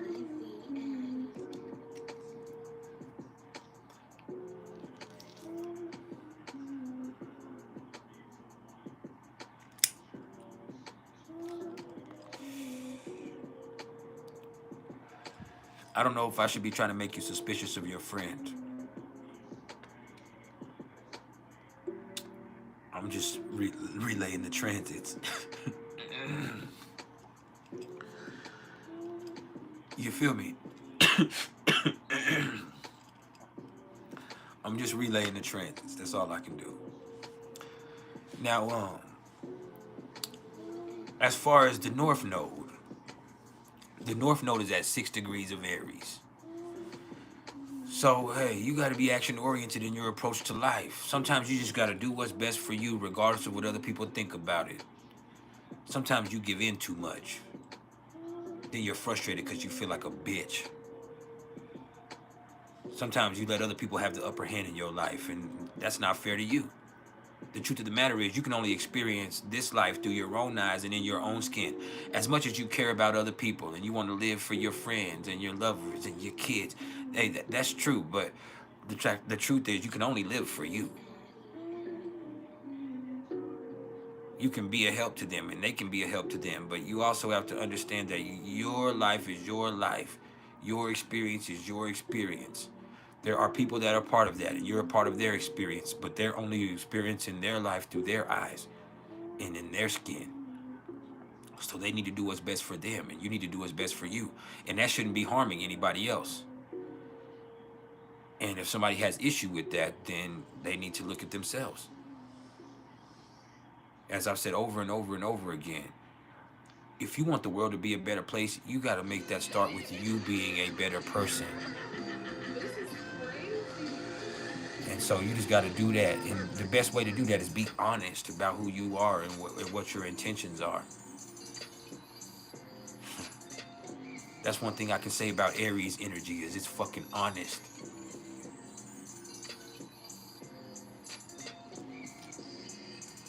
Now, hey, that was the 1-2 right there, bro.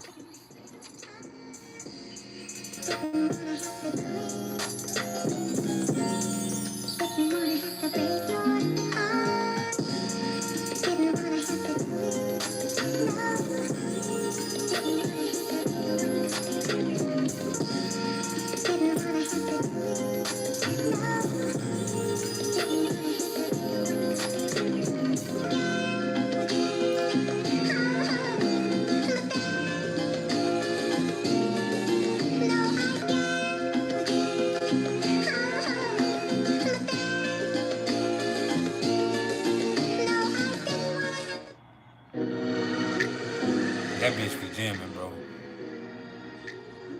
Should have made that bit longer. Anyway, let's look at the numerology of the day before I open the floor up for questions.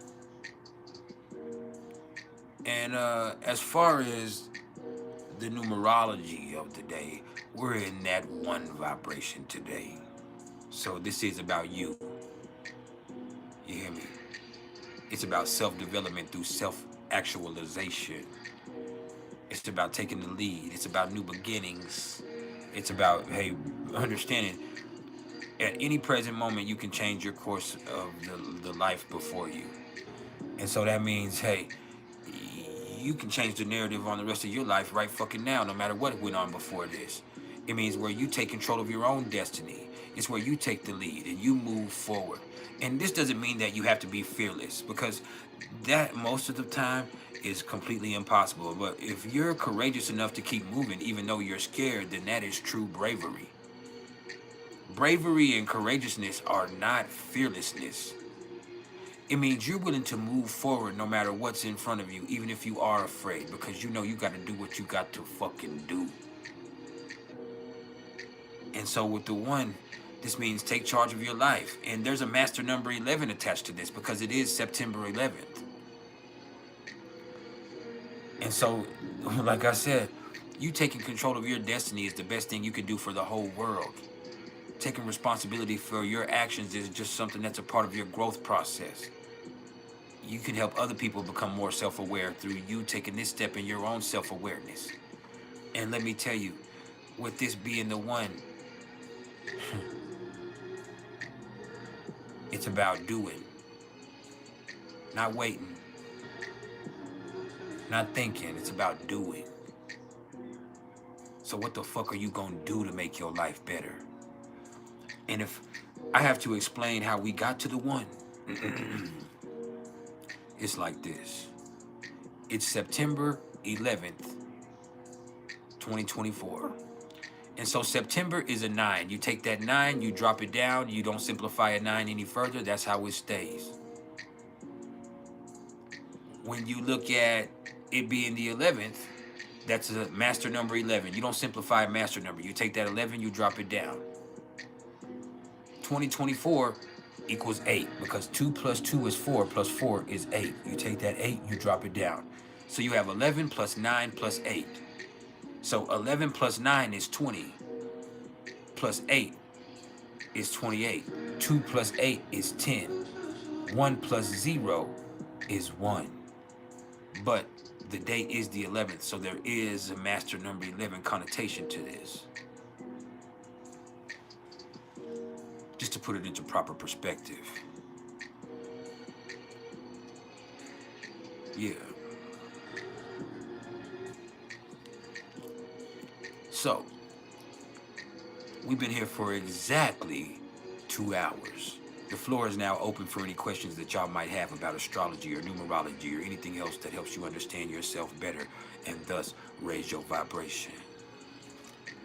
Yeah. What's up, chat?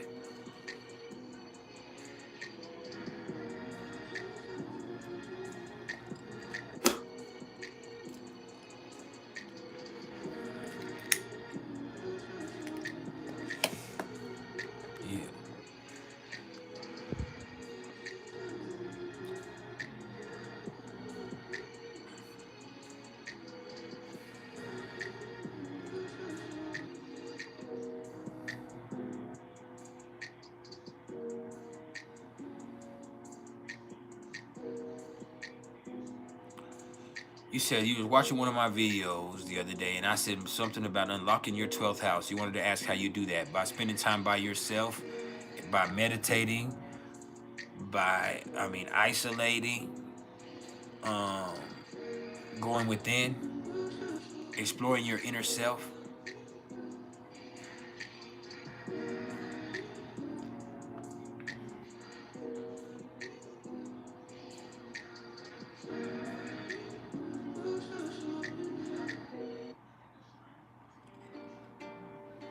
But yeah, it's a one.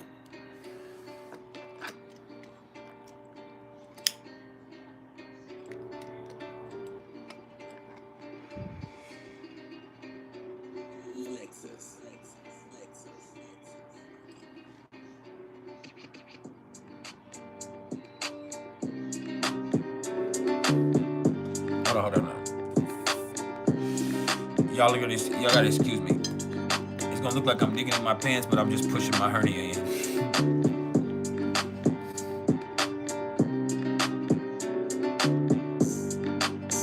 Oh. Alright, let's see. Anyway, we're back. I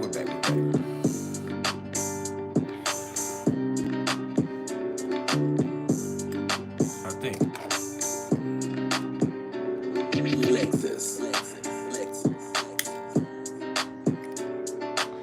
You said, what energy is more influential for the day? The date or the life path? The life path.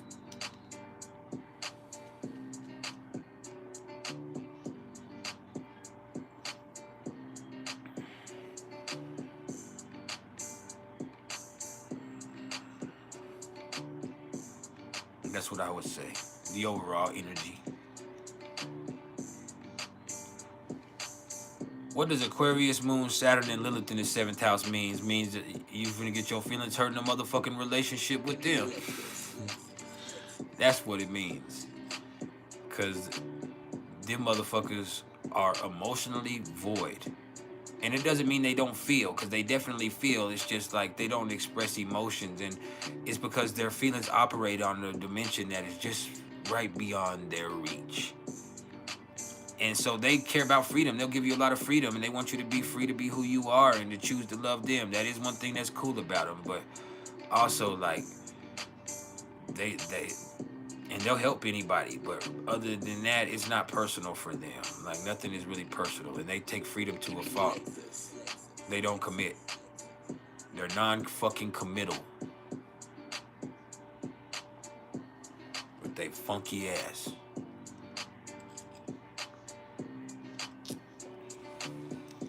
Non-committal.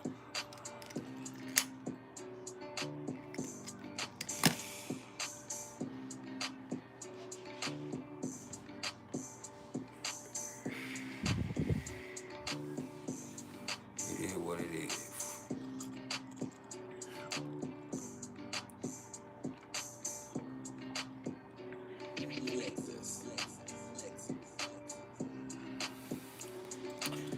Non-committal motherfuckers. Sons of bitches.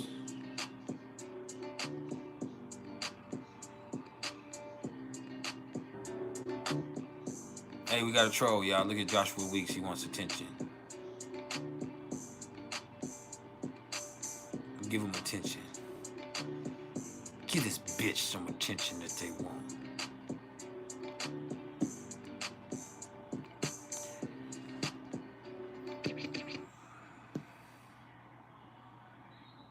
Next question.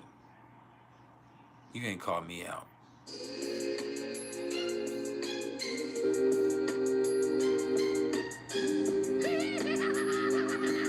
Vanessa timed him out for 86,000 seconds. How long is that?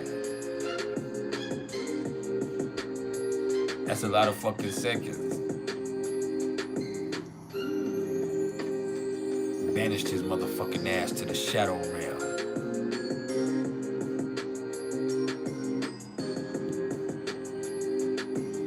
How would I summarize a Leo rising, Virgo sun, Aquarius moon? Leo rising, Virgo sun, Aquarius moon. Thank you. I'm AI, RC Frenzy. Just so you know, I'm AI. Hold on, I gotta fix myself real fast, y'all. I gotta stand up just a second.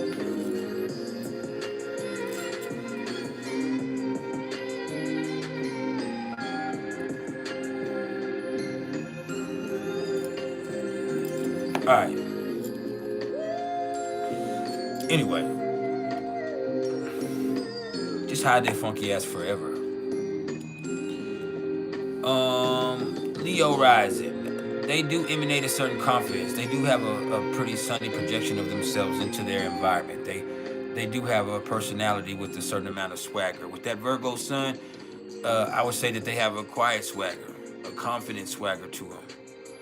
With Aquarius moon, they really don't. They're not real personal. Like they fuck with everybody and they're friendly and they're funny and they're altruistic. They'll help anybody, but they ain't like real fucking personal with everybody. Even the people that feel like they're really close to them. My best friend's in Aquarius sun, Aquarius moon, and so with all of that, they're like a cool customer. With that Leo rising Virgo sun, you know, they're like a real cool customer. They real chill in a certain way, and at the same time, like they have this energy about them that's it's just non-committal. Bless you, Kane.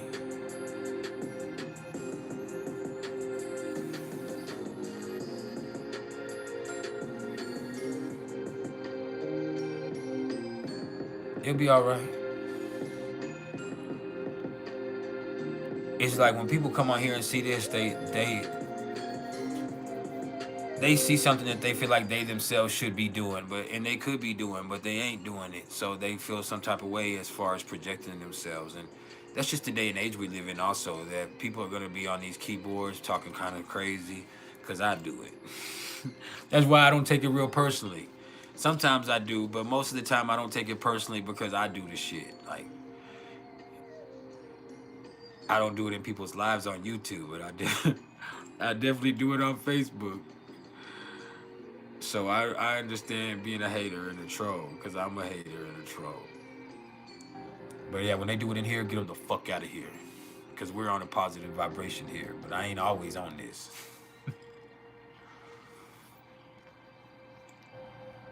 I'm a fucking cyber bully, and I'm trying not to be. I'm trying to change, but I am. I'm a fucking cyber bully, man. I'm a true. And so yeah, it's just, and I mean, it depends on where we're at in the algorithm. Y'all remember there used to be 150 people here at one time. There's only 13 people here right now, but there would be 150 people here in the live with us. And by the time we were done, there's 2,000 or 20,000 sometimes. Now we're just under 1,000 at an average. I don't know if they just changed the algorithm or if I'm shadow banned or what, but we're seeing a lot less of those trolls.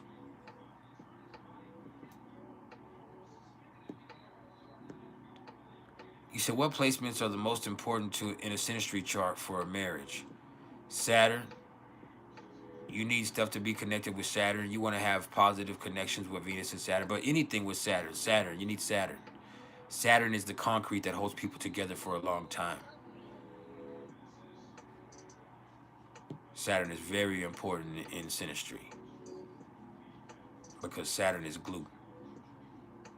You know, I'm rubber, you glue. Whatever I say bounces off of you or whatever. How did it go? Come here. Come here. Come here.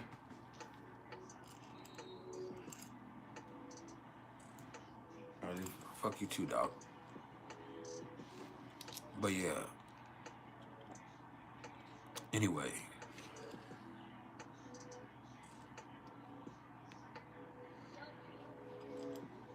Let's get back to this.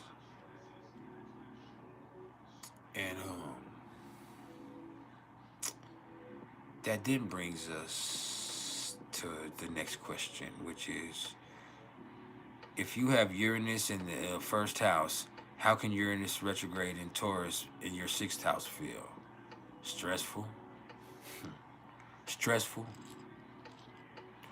You feel responsible for everything. Your Uranus is in Capricorn in the first house, so you take things seriously, and you feel responsible for a whole bunch of stuff that might not even be your true responsibility. But it's really just because you're a responsible person. I mean, as funny as that sounds, that's the truth. You're just a responsible person, and so when you have Uranus retrograde in Taurus in that, you feel responsible for stuff. You feel the weight of your responsibilities, and so that can be stressful for you, and it can fuck with your health a little bit. So you have to understand you're responsible to yourself to give yourself a break. You have to be responsible to yourself and chill out and enjoy yourself a little bit. You have to be responsible and take your time. Don't make me get on your ass again.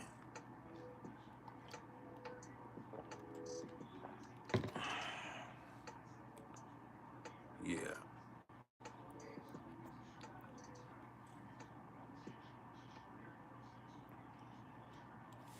This is crazy. For real, for real. Y'all gotta excuse me, I'm feeling myself today. Venus is on my ascendant. Venus rules my ascendant. So I'm feeling my little chunky self now. You dig? I'm a heavyweighter for real. Oh, we got a weirdo spamming the chat.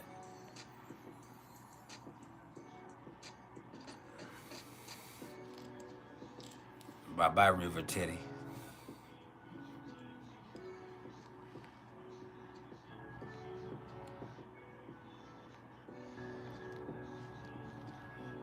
Damn, somebody said they was gonna send me some cash app, and I never got it. I never fucking got it. I'm just sending out cash app.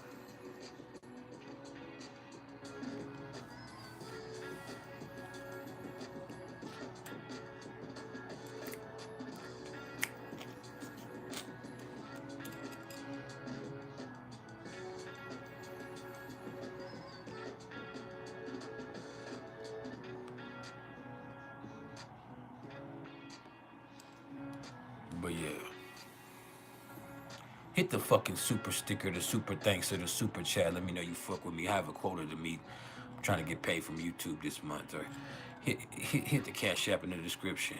You said, what does a Libra Venus in the third house means? It means that motherfuckers are smooth operators. That's what that means. Smooth motherfucking operator. Smooth operator. All that shit. That's a smooth operator. They know how to tell you just what you want to hear to make you fucking love their ass. Sweet nothings.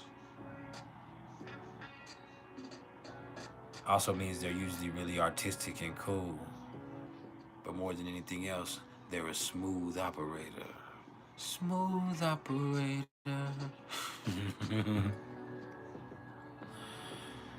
Yeah.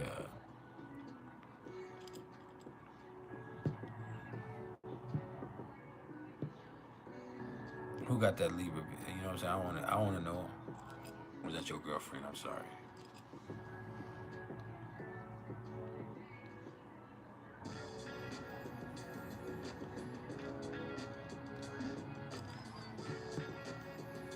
Next question.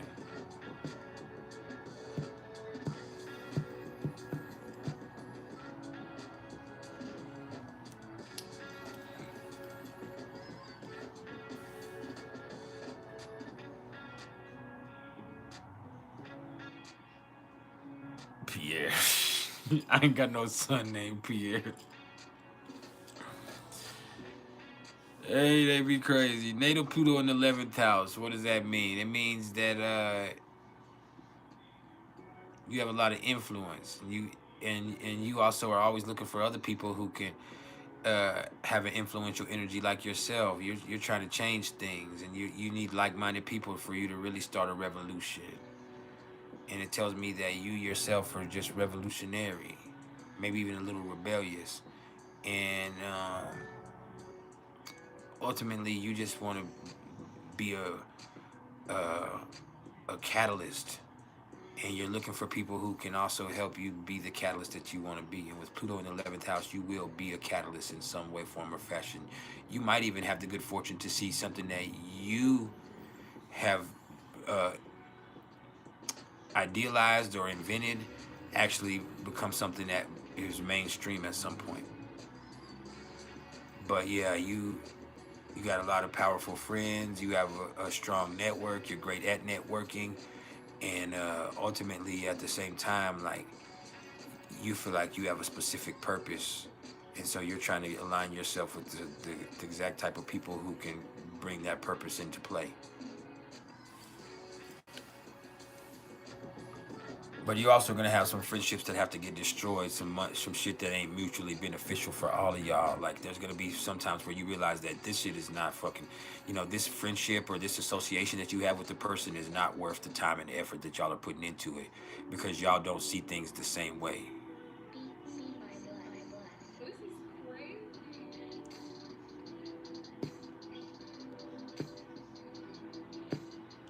Y'all just don't see things the same way.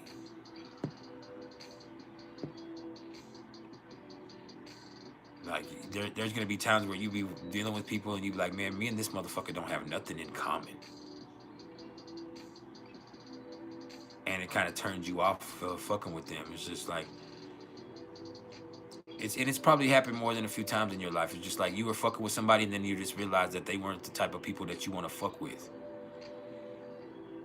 And that's not, everybody's not like that, because I have friends that I'm still nice to and still friendly with, even though, like, and I mean, I'll be cordial to anybody, but I still fuck with them even though I knew they weren't the type of people that I needed to be fucking with, or the type of people who are like I am. So, and I have an empty 11th house. As a matter of fact, my 11th house is the only house that's completely empty on my chart. No, my 12th house is too, actually. I don't have anything in my 12th house either.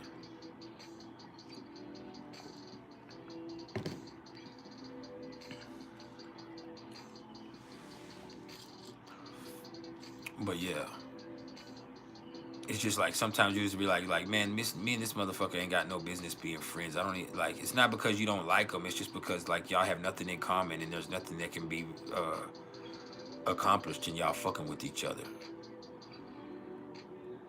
Or you just realize they're not your type of people. That's even it right there. It's just like at some point you realize, like, this is not my type of person. Yeah, I know you.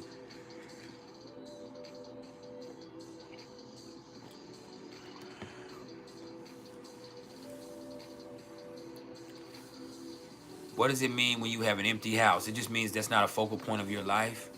Doesn't mean anything bad. In my opinion, it just means that there's nothing there complicating that energy, but it's also not something that's a major focal point in your life. But if you really want to know what's going on with that, of course, you can look at whatever sign is on the cusp of that house and the planet that's ruling that sign. You understand? So, like, for my 11th house, Leo actually rules my 11th house. Now, my Mercury and my Venus are in Leo in my 10th house, but in Placidus, Leo rules my 11th house. And so I look at my sun. What's my sun doing? My sun is in Cancer in the 9th house. And so I do have a lot of close friends from way back in the day. And I am somebody who, if you've been my friend, you've been my friend for my whole life. And you'll probably be my friend for the rest of my life. But I also don't put a strong emphasis on my friendships.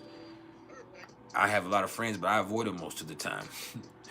They'll be like, hey, they'll be like, hey, I'm in your area. What's up? And most of my friends are from across the country, so they'll be like, hey, I'm in your neck of the woods. What's up? You wanna chill? And I'm like, let me call you back. And it's not because they're not my friends. I'm just not, this is not a focal point for me, When I was younger, it was, but not as much now. And then my 12th house is ruled by Virgos. So you look at Mercury. Where's Mercury? My Mercury's in Leo in the 10th house. And so my cockiness and thinking I'm better than people is a big problem for me. But people also fuck with me because of my confidence. And that shit is ingrained in me because of how intelligent I am. That's the basis of my confidence. It's not just how I look, which is stupid because I used to be real chubby and be really insecure about how I look. I'm still chubby. I'm getting chubby now, and I'm insecure about how I look sometimes. But me, one thing I do trust is how sharp I am as far as from a mental standpoint and how intelligent I am. And I do think I'm smarter than people. And that is an issue sometimes because it gets in the way of me learning new stuff. Because if I feel like I'm already smarter than you, then I'm not trying to hear anything you're trying to teach me. And that's not right. That's fucking egotistical, and it gets in the way of growth. So that's something I'm aware of and I'm working on, but it is a fundamental part of what goes on with me. And yeah, all of that. I hope I was able to put that into perspective for you.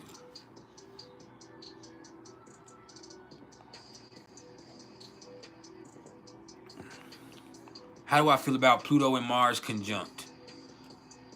I feel like that shit is dangerous. It's very powerful, passionate, but dangerous than a motherfucker.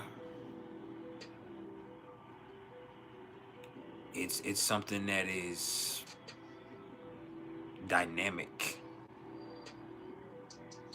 but it's also like simmering there. It's like sitting there just beneath the surface, just simmering.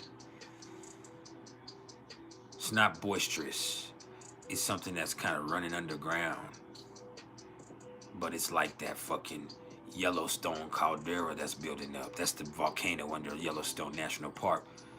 That once that bitch busts, the world is over. And it's overdue. And that's Mars and Pluto conjunct. Like once that shit erupts, that energy that's inside of them, it's over with. You said, is it dangerous for your life? It can be, but it's more dangerous for other people, even more than that. You just have a lot of passion, and but it can be volatile.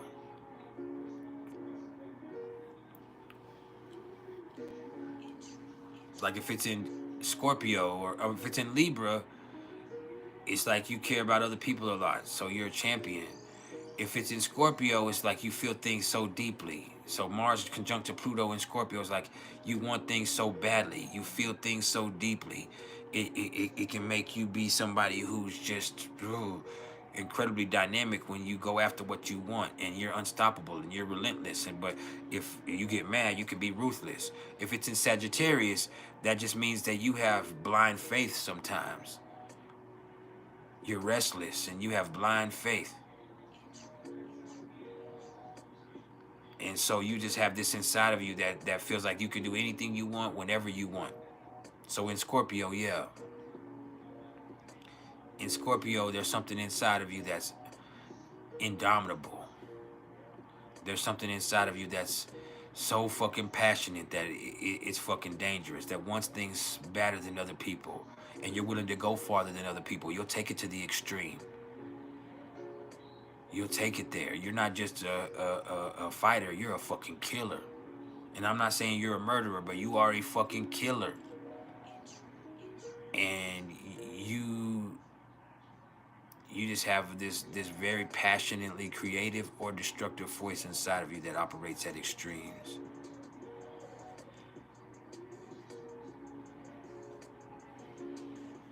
You have a certain Spartan quality to you that's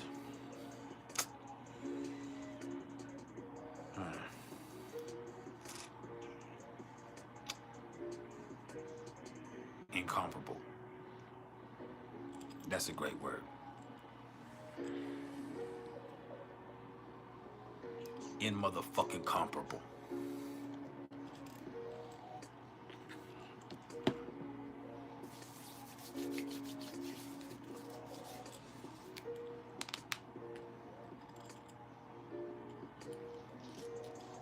Yeah.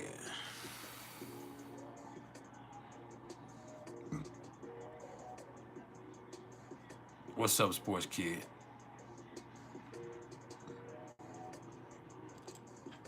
What it was, cuz.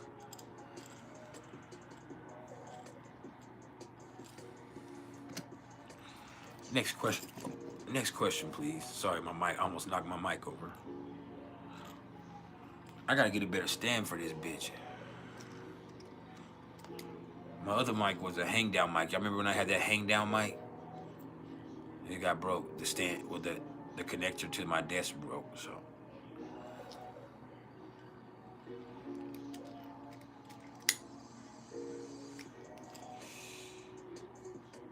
yeah, that black one.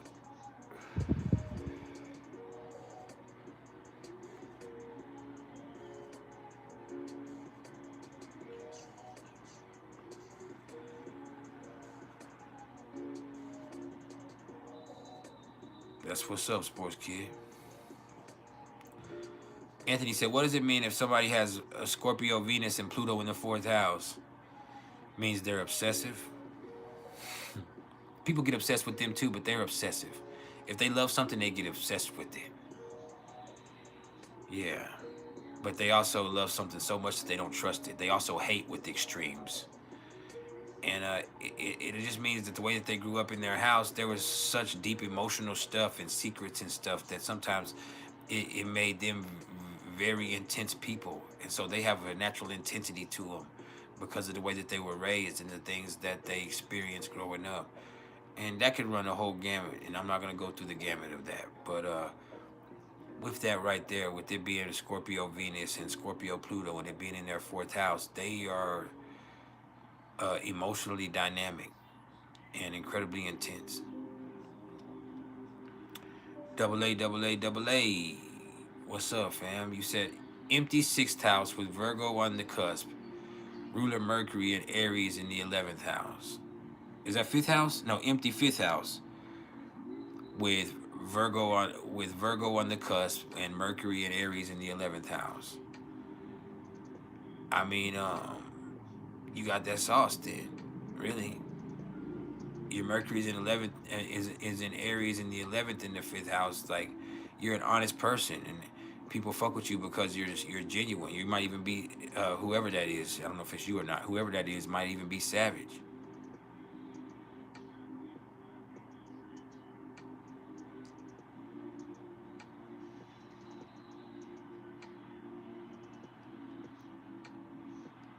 They can be savage.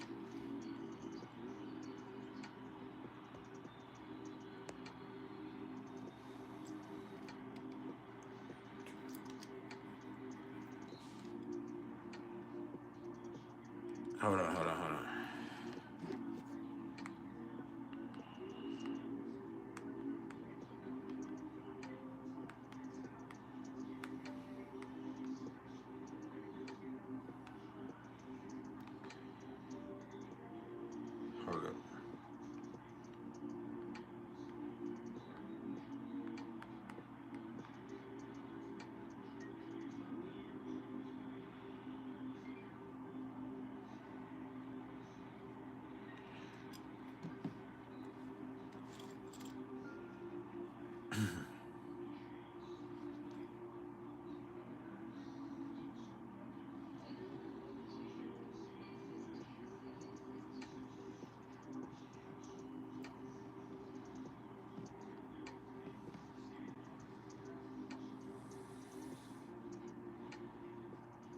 Damn, I can't type right. I'll be back already.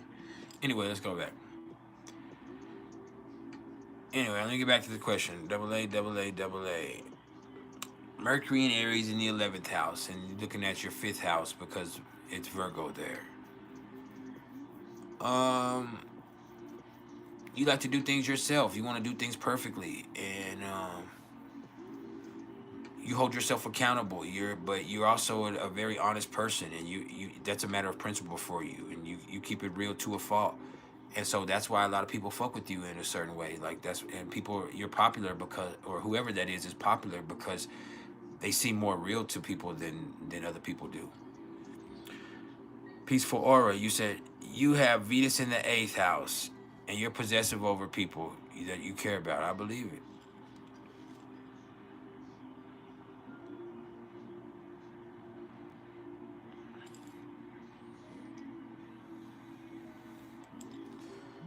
I fucking believe it.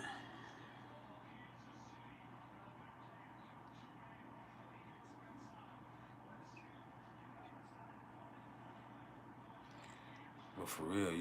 Joelle, you've been bossing me around.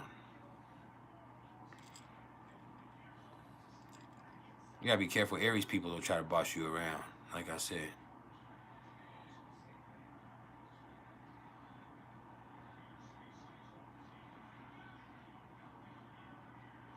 Because I don't have a need to be in charge. I have a need to be in control. And there is a difference. You hear me? I don't need to be in charge. I need to be in control. I gotta keep my motherfucking mind right.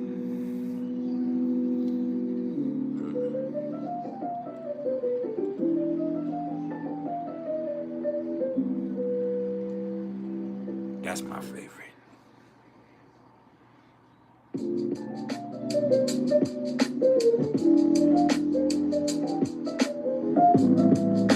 Yeah. That's a vibe.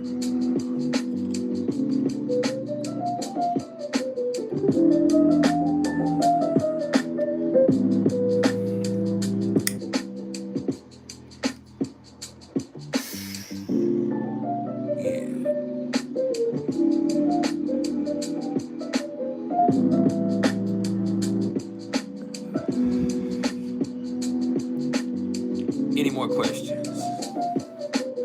My Venus is in the 10th house. I'm not possessive.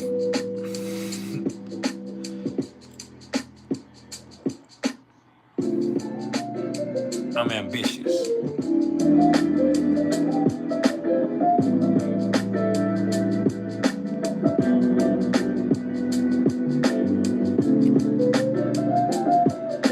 I'm ambitious.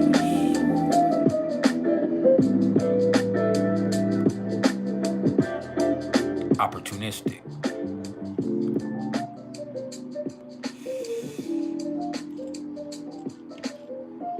I have that type of optimism that can easily turn into opportunism. Yeah.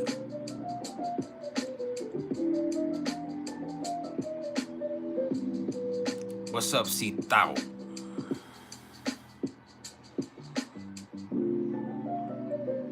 Any more questions?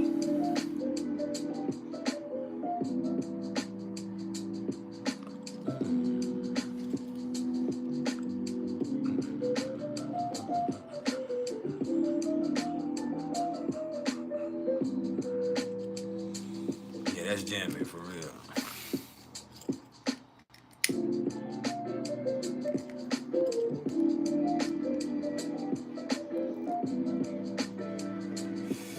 That's something that can make you get your mind right. As a matter of fact, when I made that, I called that Get Your Mind Right.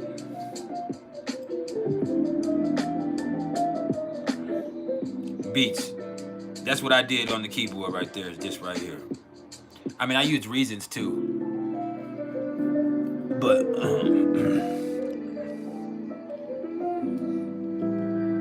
yeah.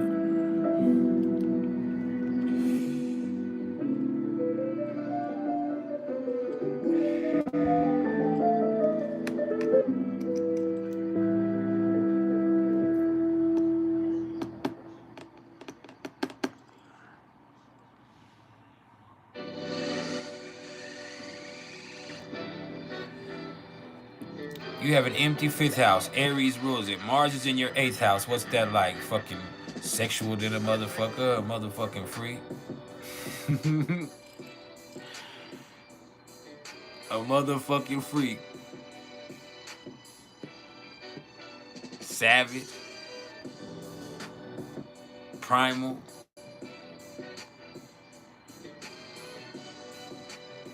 All of that shit.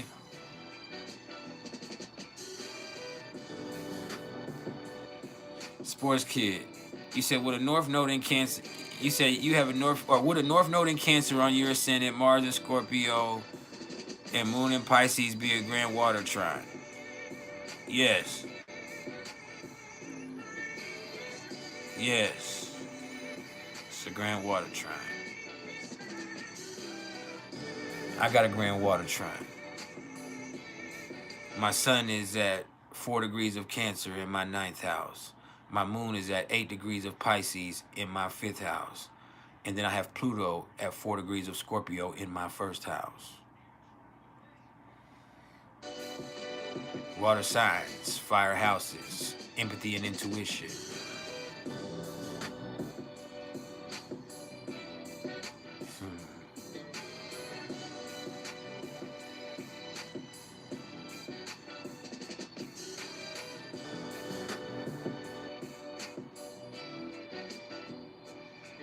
Introverted intuition, feeling, judging.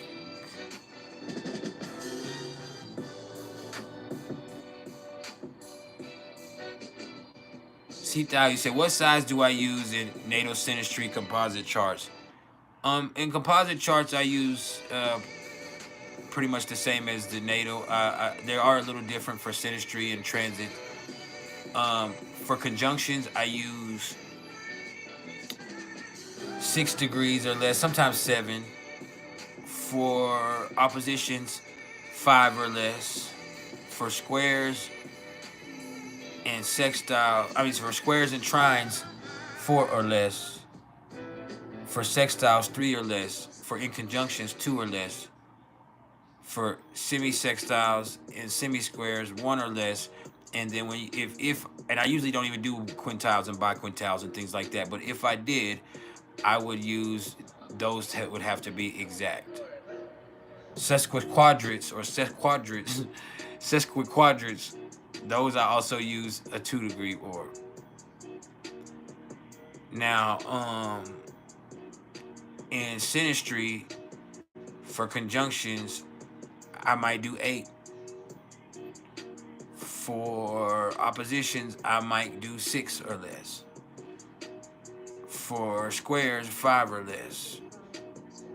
For trines and trines is also 5 or less. Pardon me. Sextiles, 4 or less.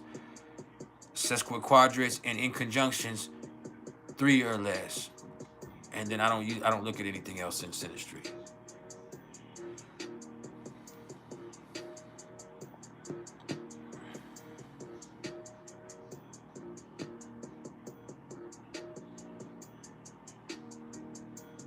It's my pleasure.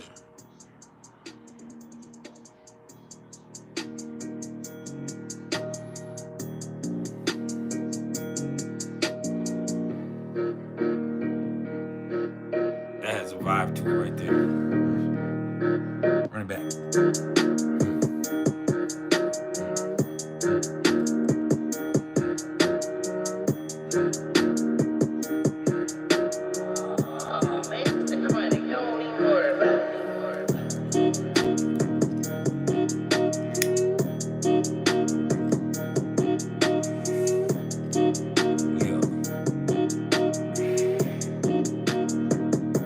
Shout out to DJ Chronic.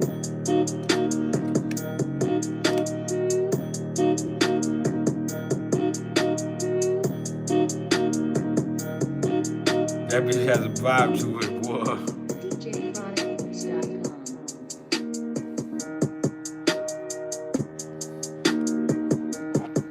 See, that's one I could rap to right there. I ain't gonna do it, but I'm saying that's one I would go hard to right there.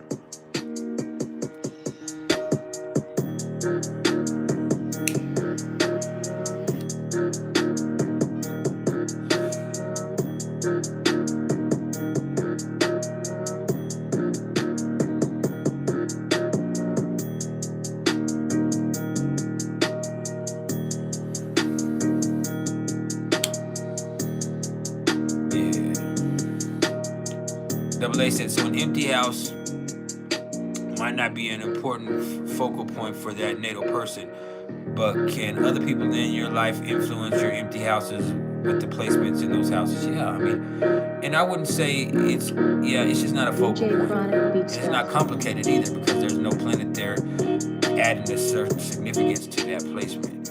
And so it doesn't mean it's non-existent. It just means that that's not something that is the most important thing in your life.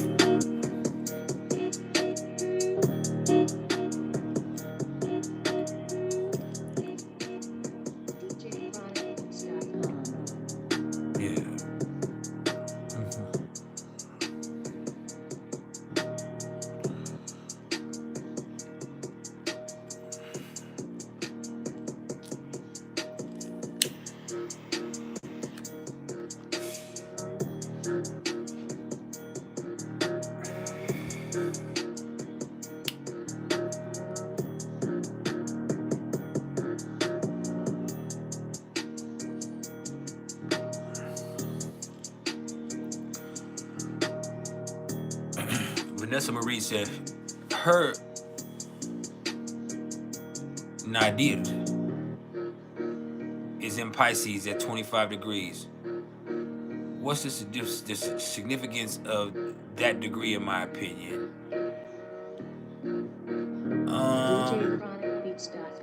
That's a Capricorn degree, they would say, because 27 degrees is a Pisces degree, 26 degrees would be an Aquarian degree, and 25 degrees would be a Capricorn degree. All right. And other than that, I don't really look at it as anything more than that. And I really don't even look at it like that. I wouldn't say there's a certain significance to the being 25 degrees, other than it's getting closer and closer to 29 degrees, and that you do have a serious amount of this energy in you, or whatever that placement is. There it is, Kane. My greatest achievement.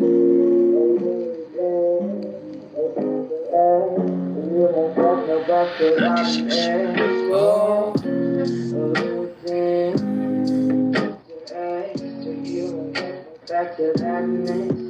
Yeah.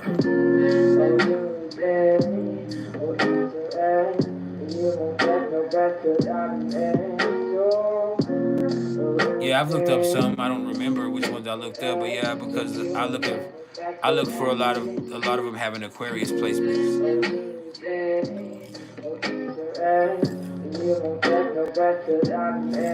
Let's say Jones. Come here.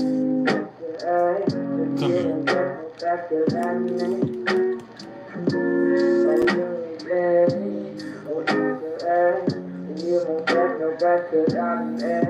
Oh.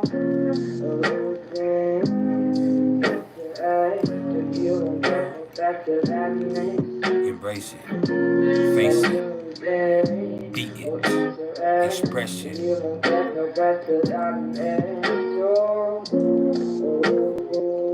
First you gotta undress it. And then caress it. You gotta take your motherfucking blessing.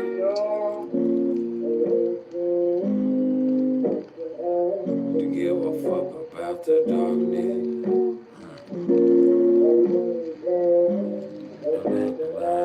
To give a fuck about the darkness.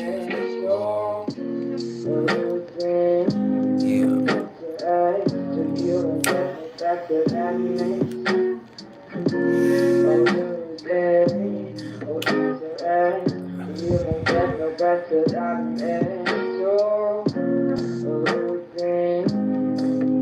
I believe in Huey P.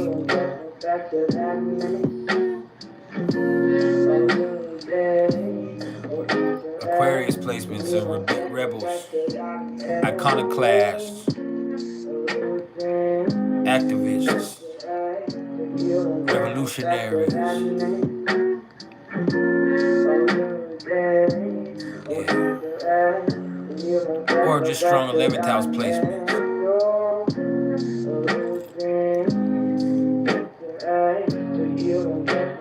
People with Pluto in the 11th house.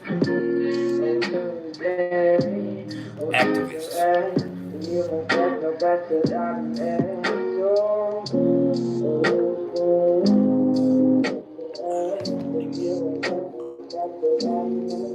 No.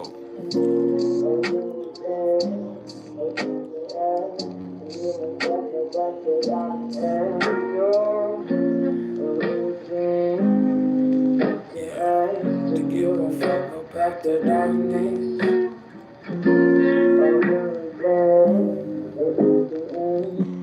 Any more questions, y'all? We got another 15 minutes at least. I don't know how we will go from there, but we got at least another 15, maybe another 45.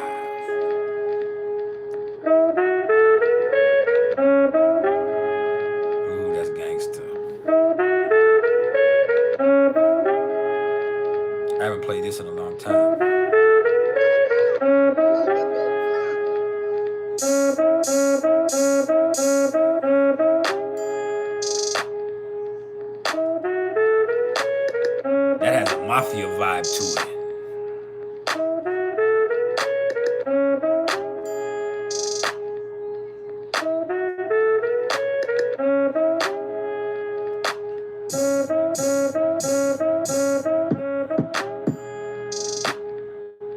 that bitch gangster.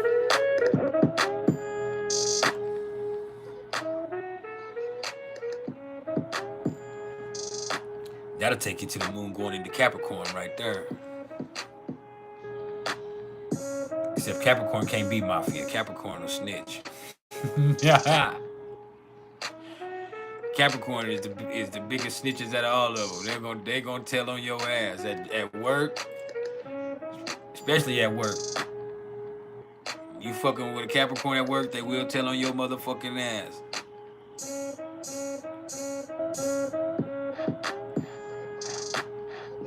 I know it. If the laws get behind you and they ain't got it, they tell it.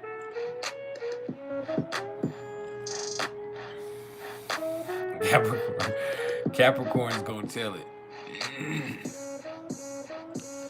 I guarantee it.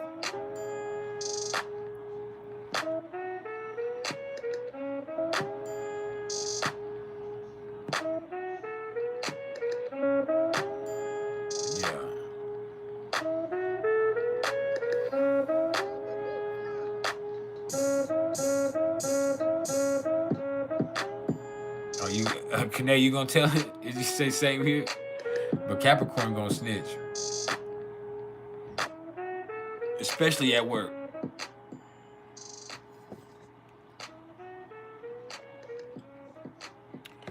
If you're not doing your part, you stealing from your job, you doing anything you're not supposed to be doing, especially if you might be a boss and they feel like they can take your spot, like, or if they think you ain't doing what they're doing. And Capricorns will motherfucking tell on your ass so goddamn fast.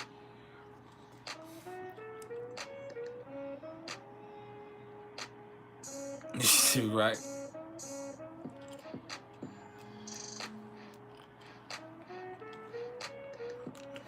The police get behind y'all, Capricorns telling it.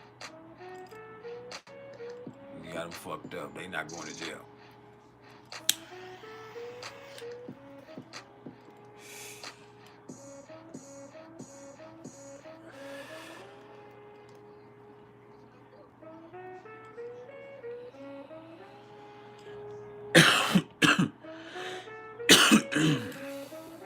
But yeah, snitching ass Capricorns. No good sons of bitches.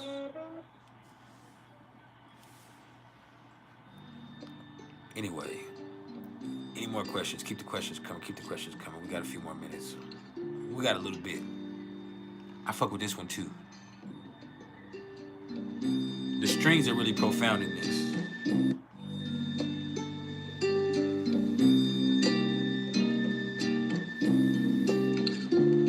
Got acoustic.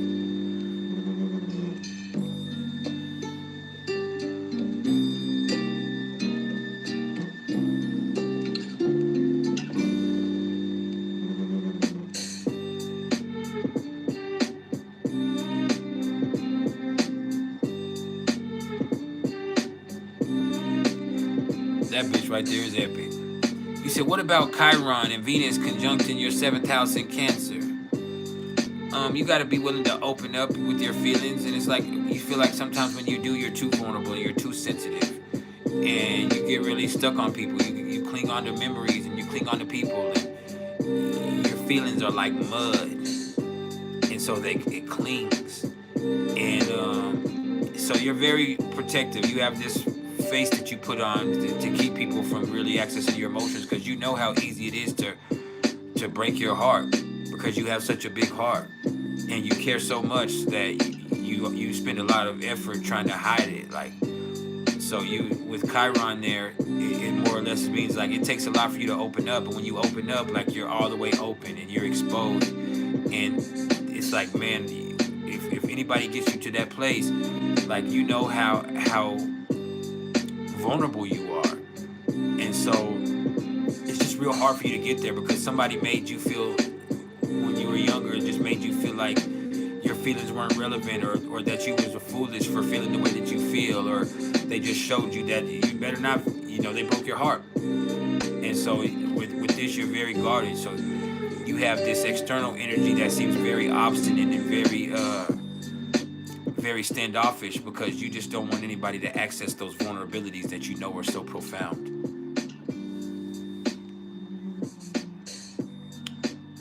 I hope you could hear me because I did have that pretty loud. Yeah.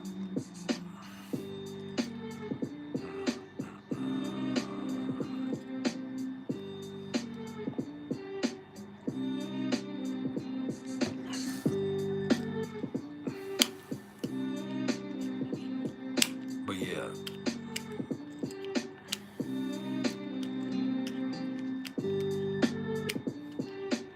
You might have like a resting bitch face, but you are full of love.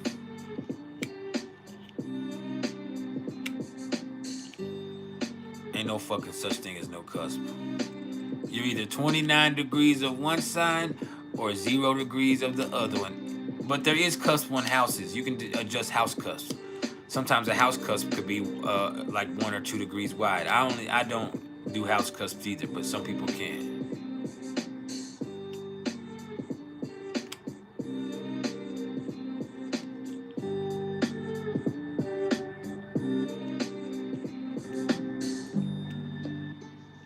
You're 29 degrees. You're the full force of that other energy. It ain't even no close to no cusp with that. I mean, it's like, man, you're that energy for real.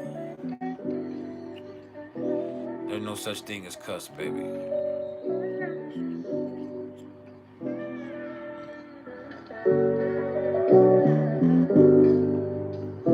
That has a beautiful vibe to it.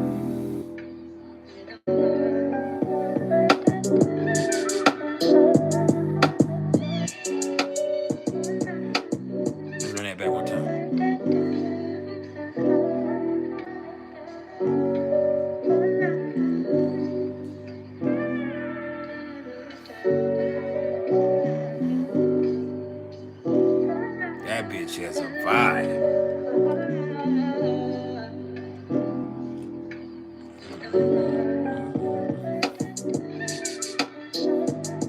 Yeah, that's a vibe right there. That's a whole movie.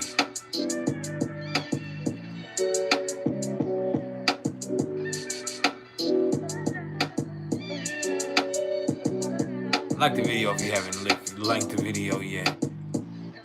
Hit the super sticker, the super thanks, or the super chat. Hit the motherfucking cash app that's pinned in the chat. What resonates with me more, whole sign or Placidus? Placidus. I'm a professional. Whole sign just makes it easier for them. And the truth of the matter is, life is not fair.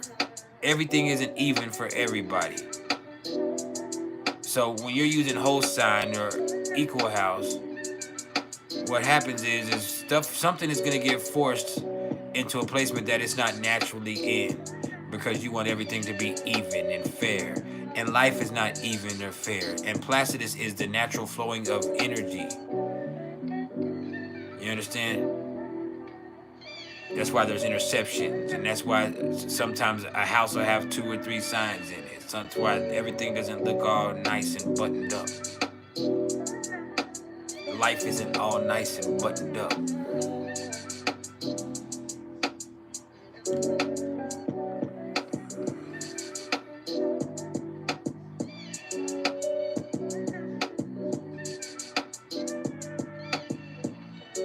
Yes, if it's just your lot of spirit is there, but ultimately that's still an empty house.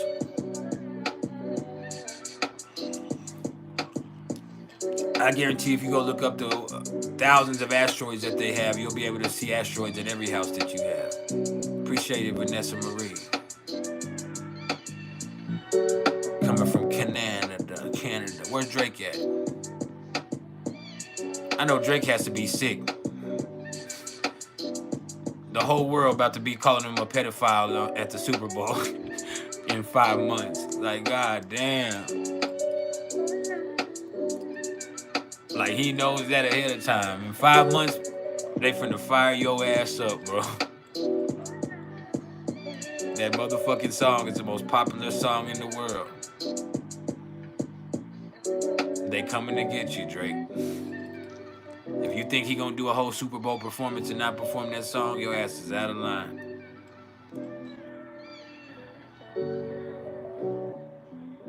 Shit finna get real for you, my bro. I hope they don't let him. I hate that fucking song, but oh, that shit is addicting.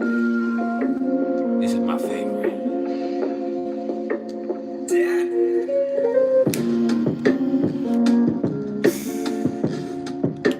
Addiction.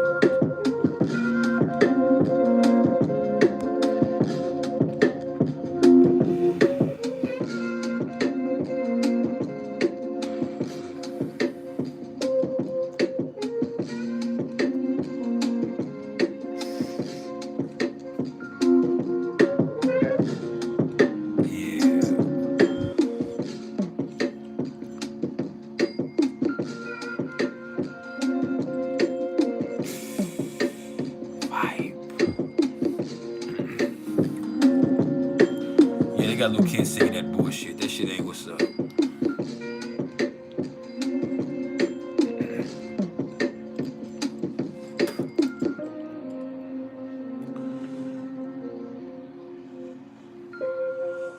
Just fine.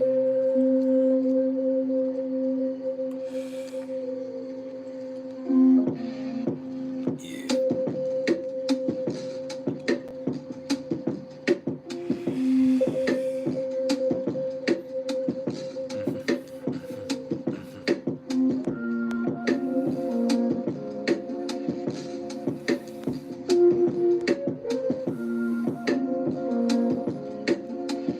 Next question. Sports Kid said facts. He likes PrIcElEs. It resonates more, so he can help you see where your energy is going towards, but you have to take into account where it is. Absolutely. Yeah.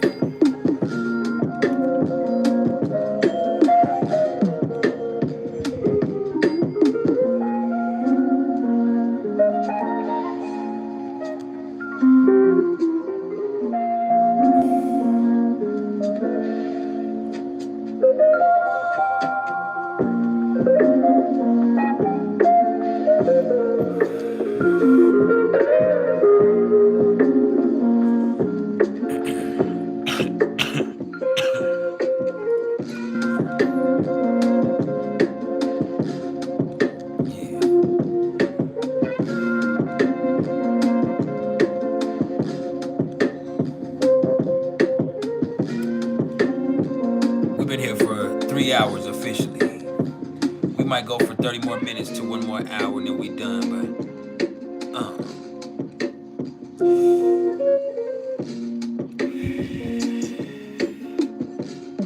just make sure you respect my energy like I respect yours. Or don't be a bore. Yeah.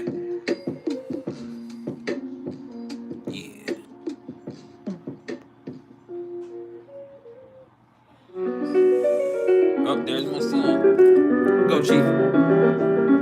Go, who is that? Who is that?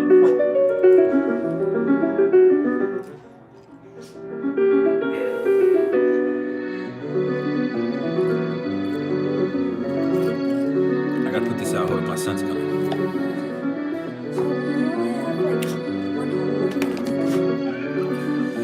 Hold up, baby. Hold up. Say what, son? We have one more. We only have one homework to do. You only have one homework to do? Yeah, and that's a math problem. Okay. Well, when I get done, I'll help you. No, it's pretty easy. You don't need help? No. Okay, son. And also tomorrow, field day, our teacher says that we could bring like a sweet or popcorn, because we're watching a movie, and we could bring like drinks, like any kind of drinks. Okay, we'll go to the store or something later. Okay? Hey, come here.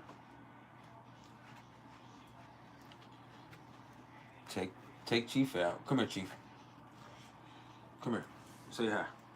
Pick him up there. And this is a QR code. Okay, son, I got you, son. Come say what's up, Chiefer. Say what's up to the people, Chiefer. All right, Si. Yeah. He can't call you.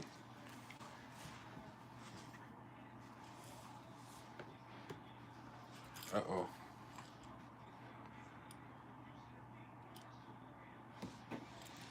See, that's what happens when you live with a Venus in Scorpio.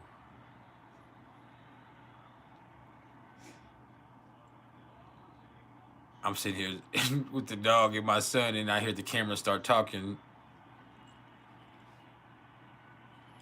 She said, Josiah, you need to call me on your phone right now. That's what happens. The walls start talking to you when these cameras start telling you why you ain't doing no fucking work.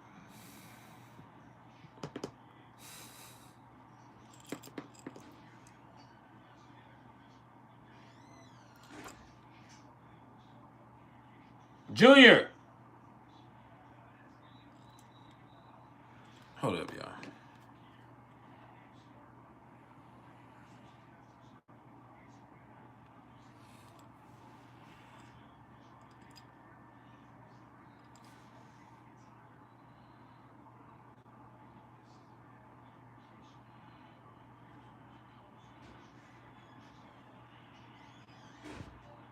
Did he call you?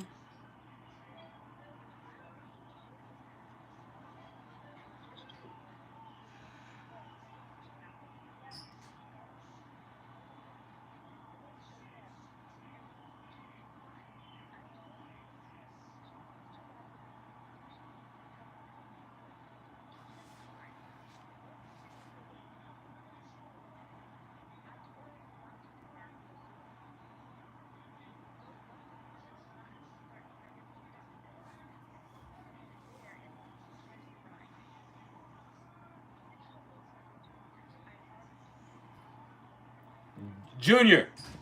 Sir? Come here. Just a second, y'all. I'm on live. Hold on. Tell him, Mama. Josiah, you were told if you were going to ride home with Emily to ask the day before. That bus is up there waiting for you, and you came home with Emily. Did I not tell you that this morning? Yes, Mom.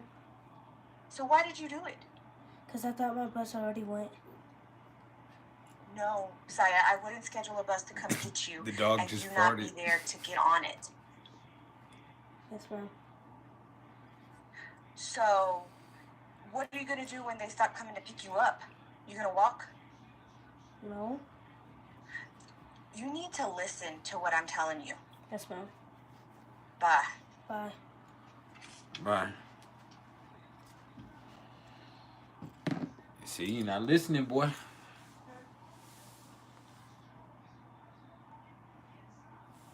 Anyway, y'all. Sorry.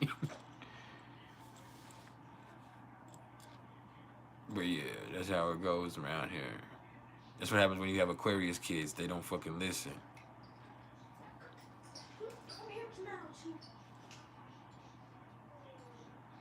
And if he's farting like that, he needs to go number 2. Sorry, it's regular family man stuff. But yeah, Aquarius kids don't listen. He's very respectful, but he don't listen. He'll say yes, sir, and no, sir, and yes, ma'am, and no, ma'am, and he'll still go do exactly what he wants to do no matter what.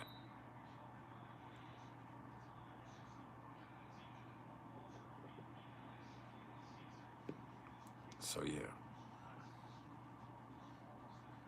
And we don't, doesn't matter, you can ground him. He's an Aquarius, he don't care. He'll invent a game to play. He'll go get a box and start playing in a box.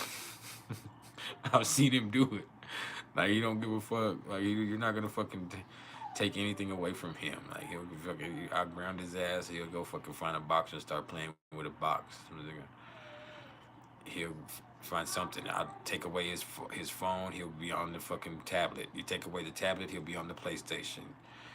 he'll find some type of way to freaking still not have any type of restriction on him whatsoever.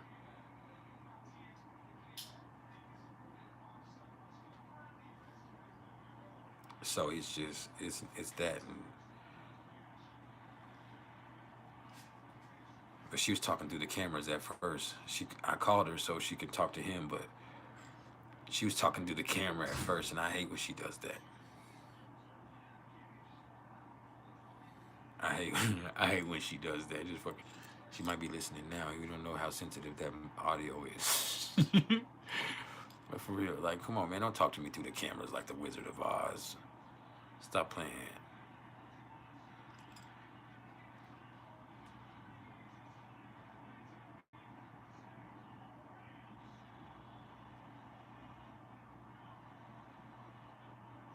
Young God said I was a barber. I was getting your head right. Think about it like this, young God.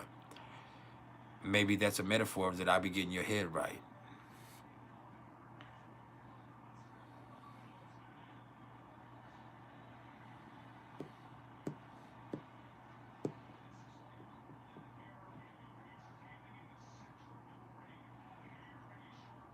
But yeah.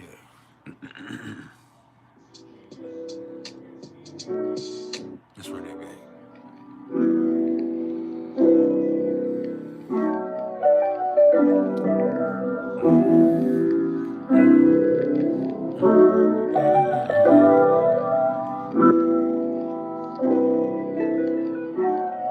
What's up, hot alien? Don't fuck with me, fellas!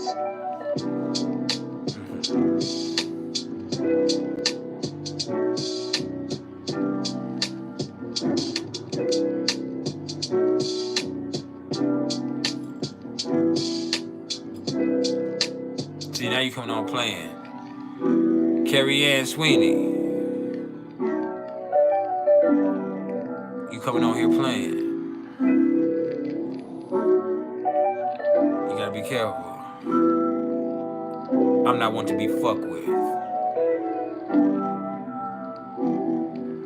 Don't fuck with me, fellas!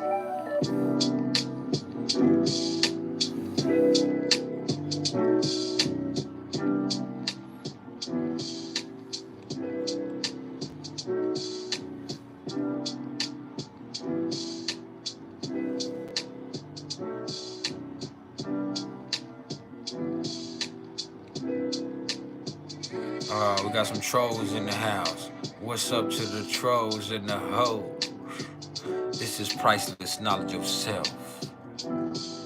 So I understand that you would like some attention, and I'm gonna give you just a little bit. But look, the fact of the matter is there are thousands of us all over the world. We're not thirsty for subscribers or hungry for attention. So when you come on here begging for attention yourself, we're gonna provide you with such, but that also comes at the cost of banishment.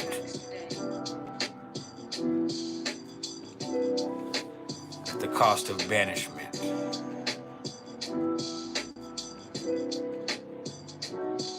I'm sorry to hear that, Sir Quest.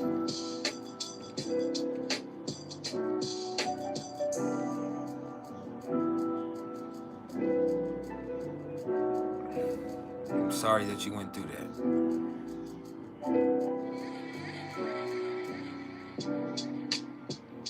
What's up, Rishan? What's Cap? Why does Aquarius have such a rebellious nature for a Saturn ruled sign? Is it the Uranian influence? It could be. It definitely could be. Purchased 4 tracks today.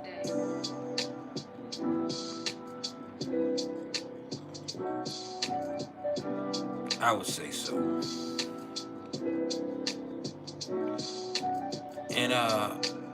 And see, in Vedic astrology, I'm Shadabishak moon, and that's all Aquarius.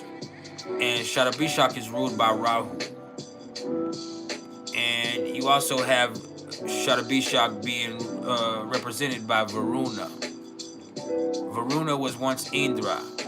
Not Indra the individual, Indra the title, which means king or superior god.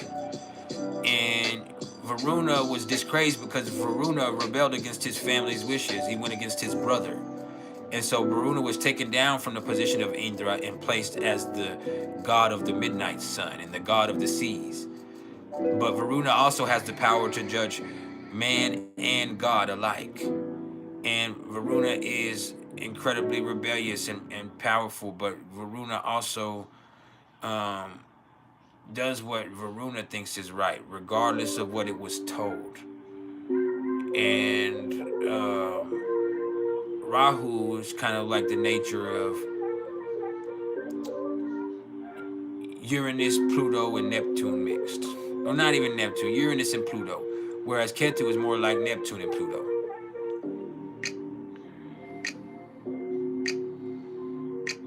I appreciate it, Rishon.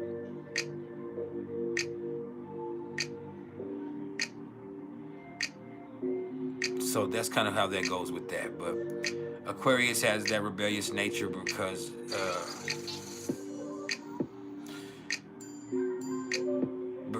individuality is key to the development of freedom.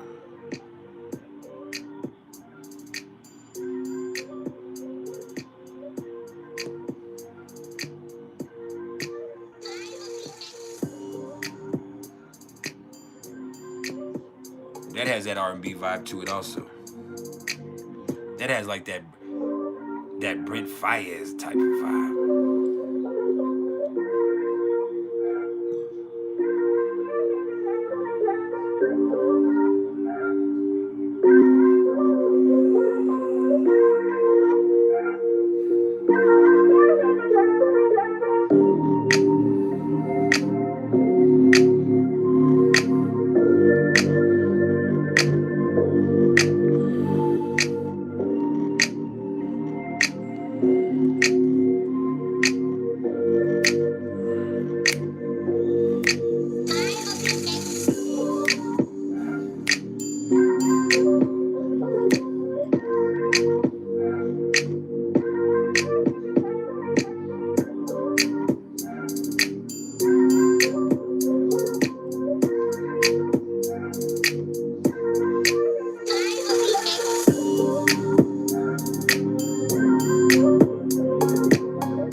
God said, is a zodiac sign other half more the opposite sign of the other sign that shares this planetary rulership? The opposite side on that axis.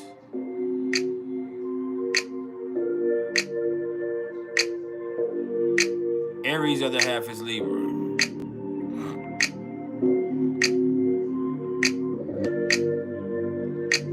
Aries is the masculine expression of Mars. Scorpio is the feminine expression of Mars. And Scorpio also has the Plutonian influence.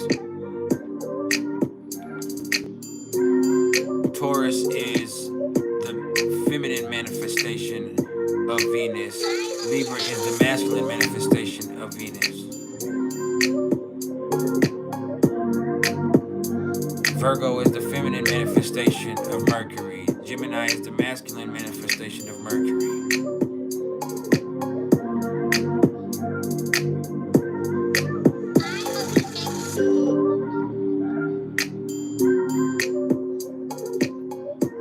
Logan, I was just using Indian astrology. I was just speaking on that.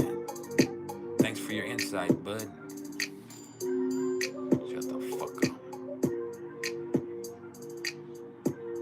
This voice kid says, you have Uranus at home in Aquarius, but sometimes it can be hard to express with your Saturn being in Taurus with that square angle, yeah?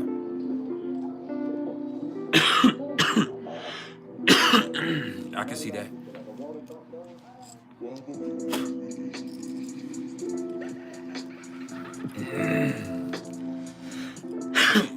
I can definitely see that.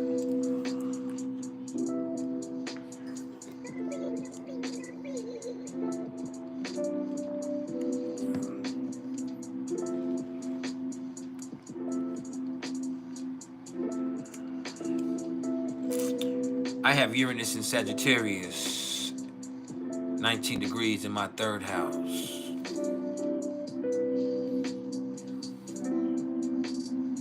So I was born a bad actor. I do what the fuck I want to do. I learn from experience. I'm naturally wise. I'm intuitive. Logan, Shada Bishak Nakshatra. I just said that. I just spoke on that before you tapped in, my brother. Shada Bishak. My moon is in Shada Bishak. My sun is in Ardra. My rising is in Chitra. My Mercury is in Pusya. My Venus is in Ashleisha. My Mars is in Atura Ashara.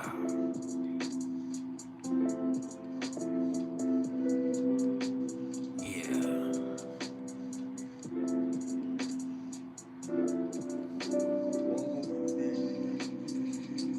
You feel me? Jupiter is in Purva Pavardra. My Saturn is in Anuradha.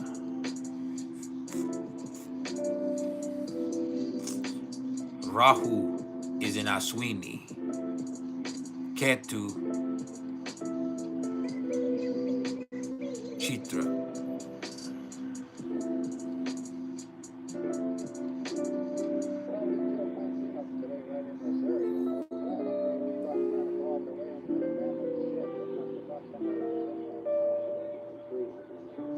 So yeah. Shada Bishak, Pada 3 is my nakshatra. I'm neck deep in Sati Sati right now.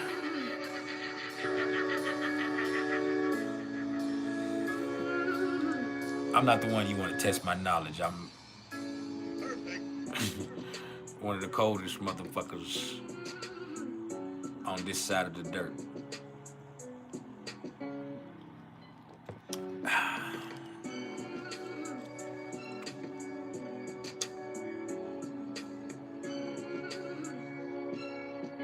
You said, that's what's up, Purva Ashara. I'm a Tuda Ashara. I'm my Mars. I'm drinking herbal tea.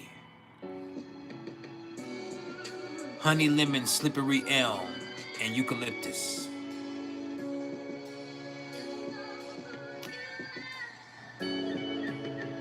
So with my Saturn in the 2nd house, how much different would that be from Saturn in Taurus? It's a lot different. The sign is the energy. The house is where it plays out. My Saturn is in Sagittarius, undoubtedly, but it plays out in the 2nd house. So I had to develop values. I have to make my own principles of living. Also, I have to learn how to be positive and optimistic about my financial situation regardless, and that's hard to do. You know, when I'm being wise and making wise decisions and I have mature practices in place, I'm really good with money. But when I'm loose with my money and I don't give a fuck and I'm really fucked up with it. And so I've had to grow up and develop my own principles through experiences because my family and my dad and my background didn't teach me shit.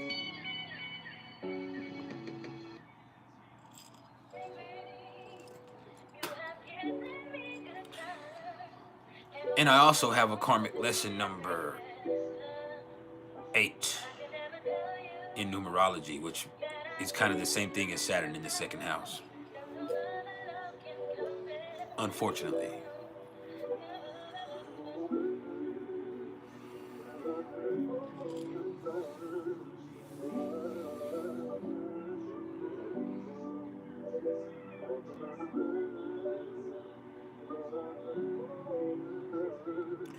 You said, does Mars conjunct South Node mean that you don't benefit from masculinity? I don't think so.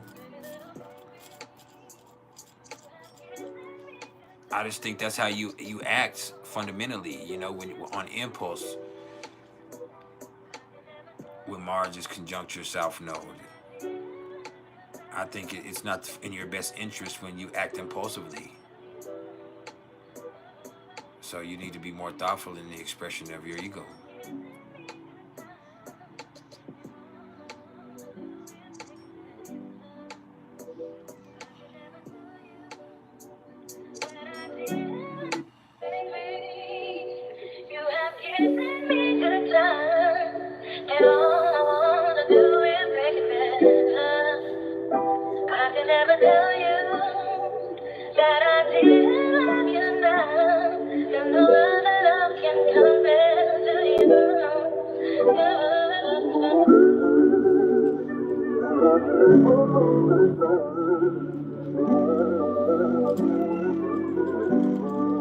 That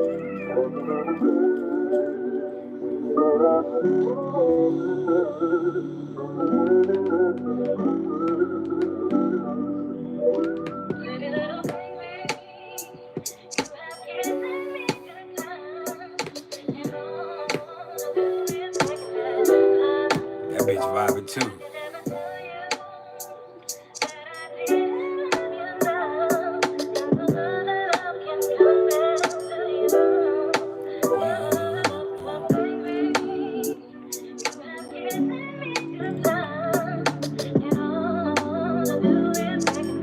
Yeah, that's live right there.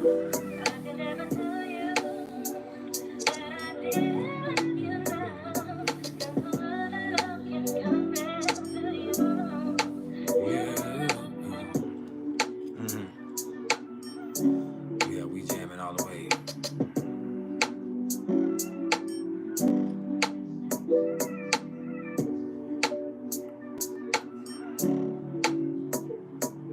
I didn't make this, so I don't know who they sampled that from. I just own the rights to it because I bought it.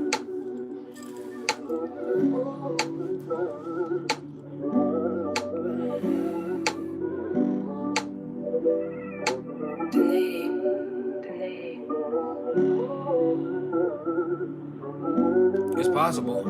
Like I said, I don't know. This is not one I made.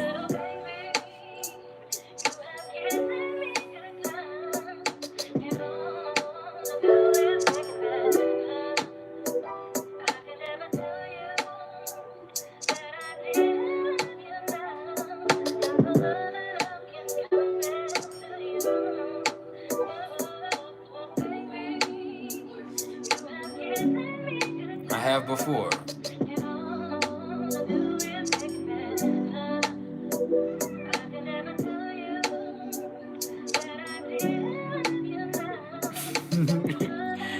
They don't play. I love to see it.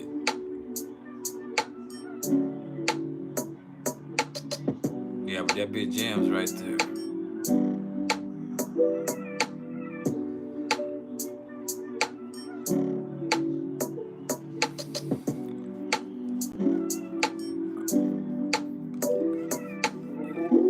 Shit, Kanae is not doing no motherfucking playing in this bitch.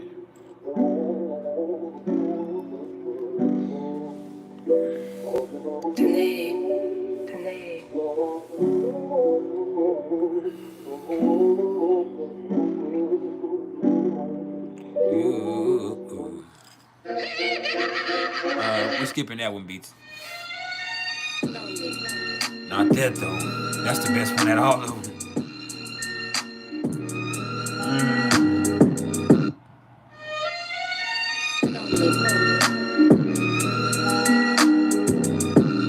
Yeah, that's the best one at all of them.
What's up? Sorry. And I want some keychains. I already have two. I should need that. Okay, son. Whatever you need, Daddy. And I think this is for after the fun run. I'm not very sure.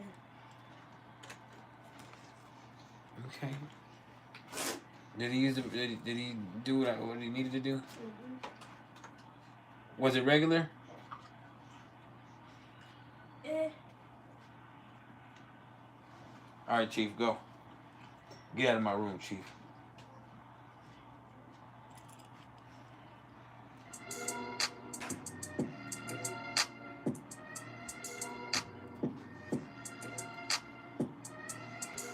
That's what's up.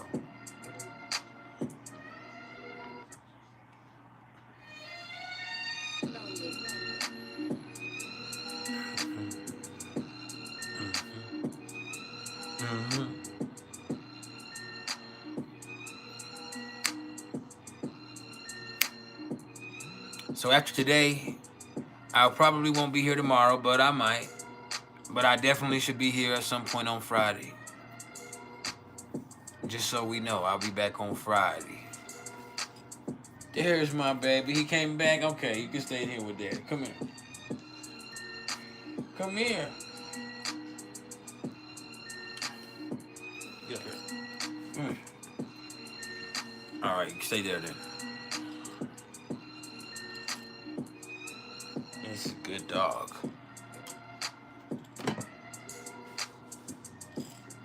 Chief.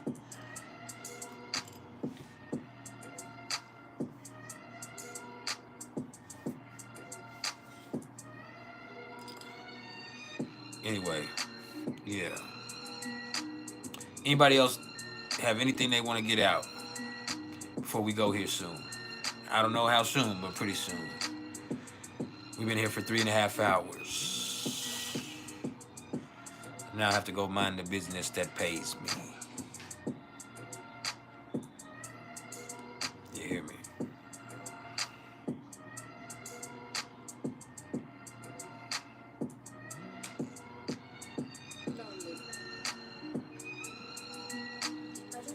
Yes, sir. Can I switch it? What, the TV in there? Yeah. Yeah. Come on, Chief.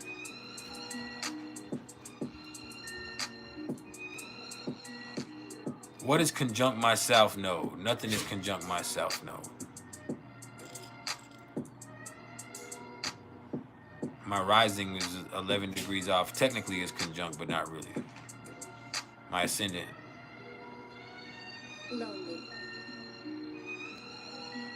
No, it's 11. Yeah, it's 11 degrees off.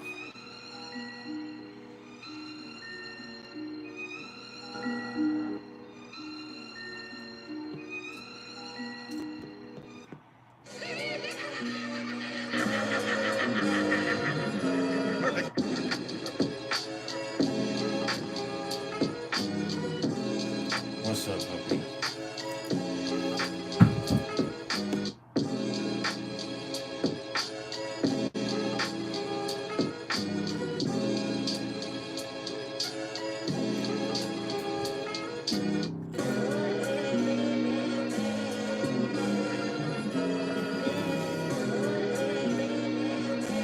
He said, how much credence do I give for asteroid placements? Other than the major asteroids, not very much. A small amount, but not a lot. I think they're interesting, and I'm actually incorporating them more and more, but not enough for me to really pay attention to them.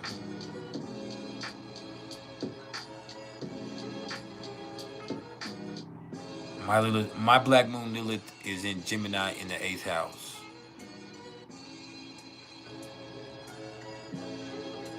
In Ardra. No, it's not in Ardra. It's in my black moon Lilith is in Punarvasu. Punarvasu. My black moon Lilith is in Punarvasu. But we don't use Vedic. Lilith is not something that's prevalent in Vedic. But either way, it's in Gemini in the 8th house in Western, which is what you incorporate. Sidereal, it'll be in Taurus.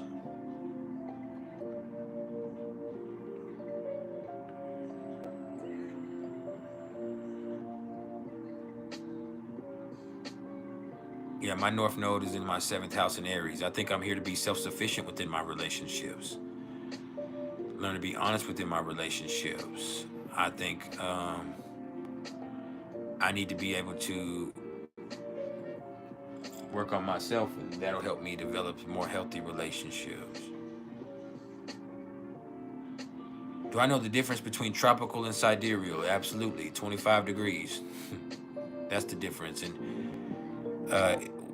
that just over the last 2,000 years, they've drifted apart. They started in one place fundamentally, and so sidereal is where the planets really are, and tropical is where they theoretically should be, basically.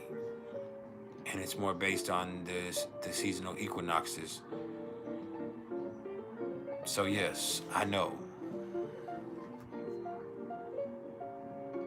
What's up, Sharon Crawford? You're tuned in with one of the best. Logan.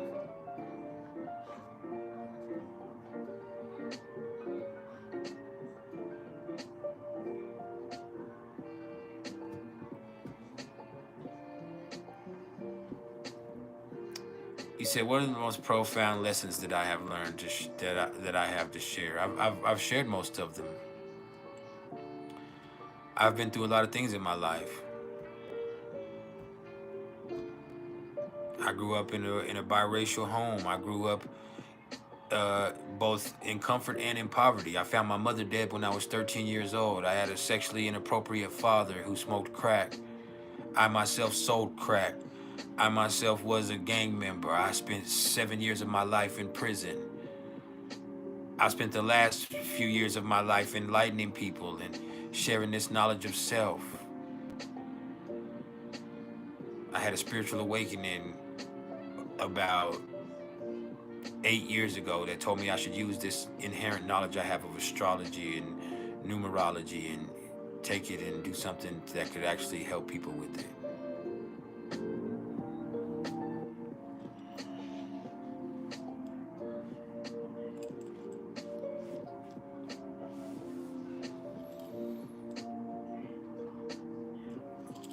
So yeah.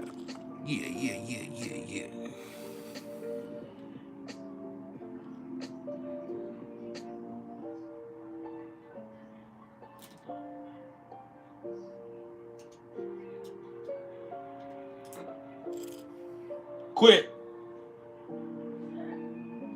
I'm talking to the dog. Come get the damn dog. He's in here messing with the goddamn the socket. Come on, Chief. His ball is stuck and he's gonna electrocute himself. Come get the ball for him, son, please.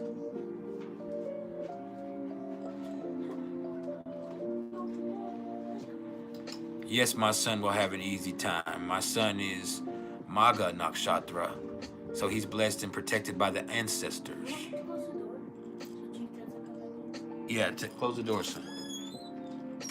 Hey! Come plug the camera back up for your mom says that we unplugged the camera. She knows I unplugged it. She was just talking through it a minute ago, so it can be unplugged. He took it back from you? Come on.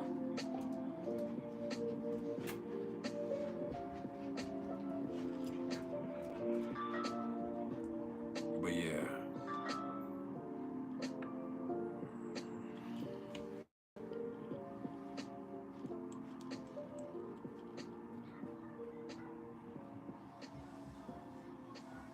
Yeah, make sure you like, share, and subscribe. Hit the super sticker, super thanks, super chat. Mom thinks she's the boss. She's a Capricorn. But I also have Mars in Capricorn in my 4th house, so I have a way that I handle things at home. And I mean, this is what we do. We share a home. We're both in charge. I'm just more like the bottom line. You get what I mean? Like she's the manager. I'm like corporate.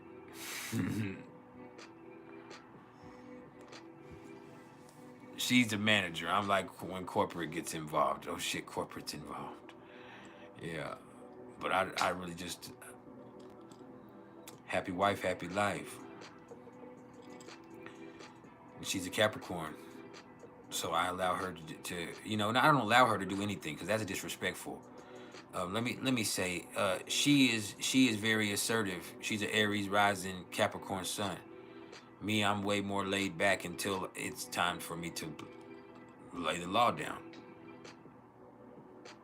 You understand? When it comes to the bottom line, I'm the bottom line. Because I'm usually not going to say anything until it's that big of a deal.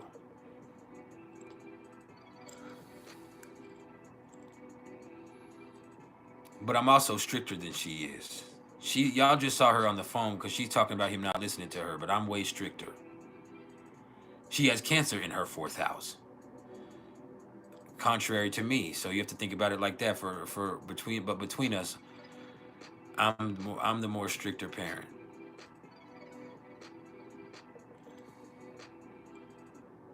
I just don't have to say anything, and she has to say stuff.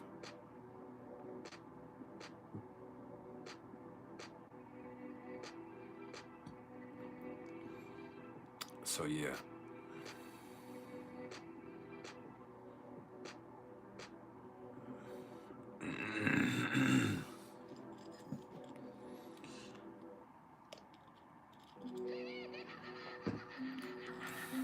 You're not gonna play with me like that. Because if I decide I'm just gonna lay the law down, the law is laid.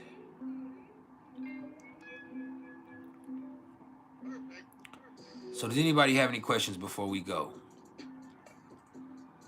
If any of y'all are interested in any astrological readings whatsoever, don't ever get at me in these comments. What you got to do is get at me in my email, which is mr.turner1300@gmail.com. That's MR.TURNER1300@gmail.com. And so,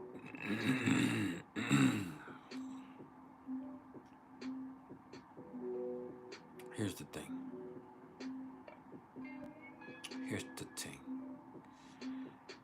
I do astrology readings of all sorts, whether it be natal chart readings, synastry readings, solar return readings, Pluto through Aquarius transit journey readings, which is something that I myself do, and I'm the only person that does because I created this reading. Whether it be numerology, I do all of those in either audio recorded form or on the phone or in Zoom sessions. I also am looking to take on one more apprentice, and that would be an 11-week course at its shortest, but it'll probably stretch way longer than that, where I'm teaching you just about everything I know about reading charts and about astrology and helping you develop your own understanding of these placements and see how you can take it from there. All right. And if you want an hour-long block of consultation about anything astrology or numerology related, where we just get on the phone and sort things out, we can do that. I also do synastry transit readings for anybody that's open for that. So yeah. Licious Booty, you need to find them and put that thing on them. Logan said opinions on fate and free will.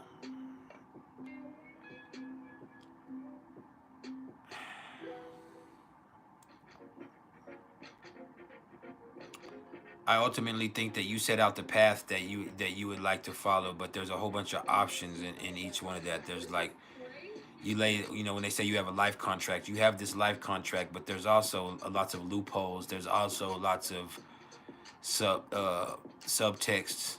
There's all types of things in this contract that allow you to get to or get through this thing in several different areas. So I think there is fate. Some things are fated because this is something that you pushed in the path before yourself. But I also think that there's free will on how to fall into that fate.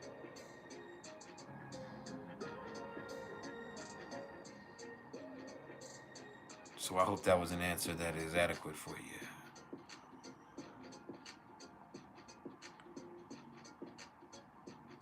I think we're about to go, y'all.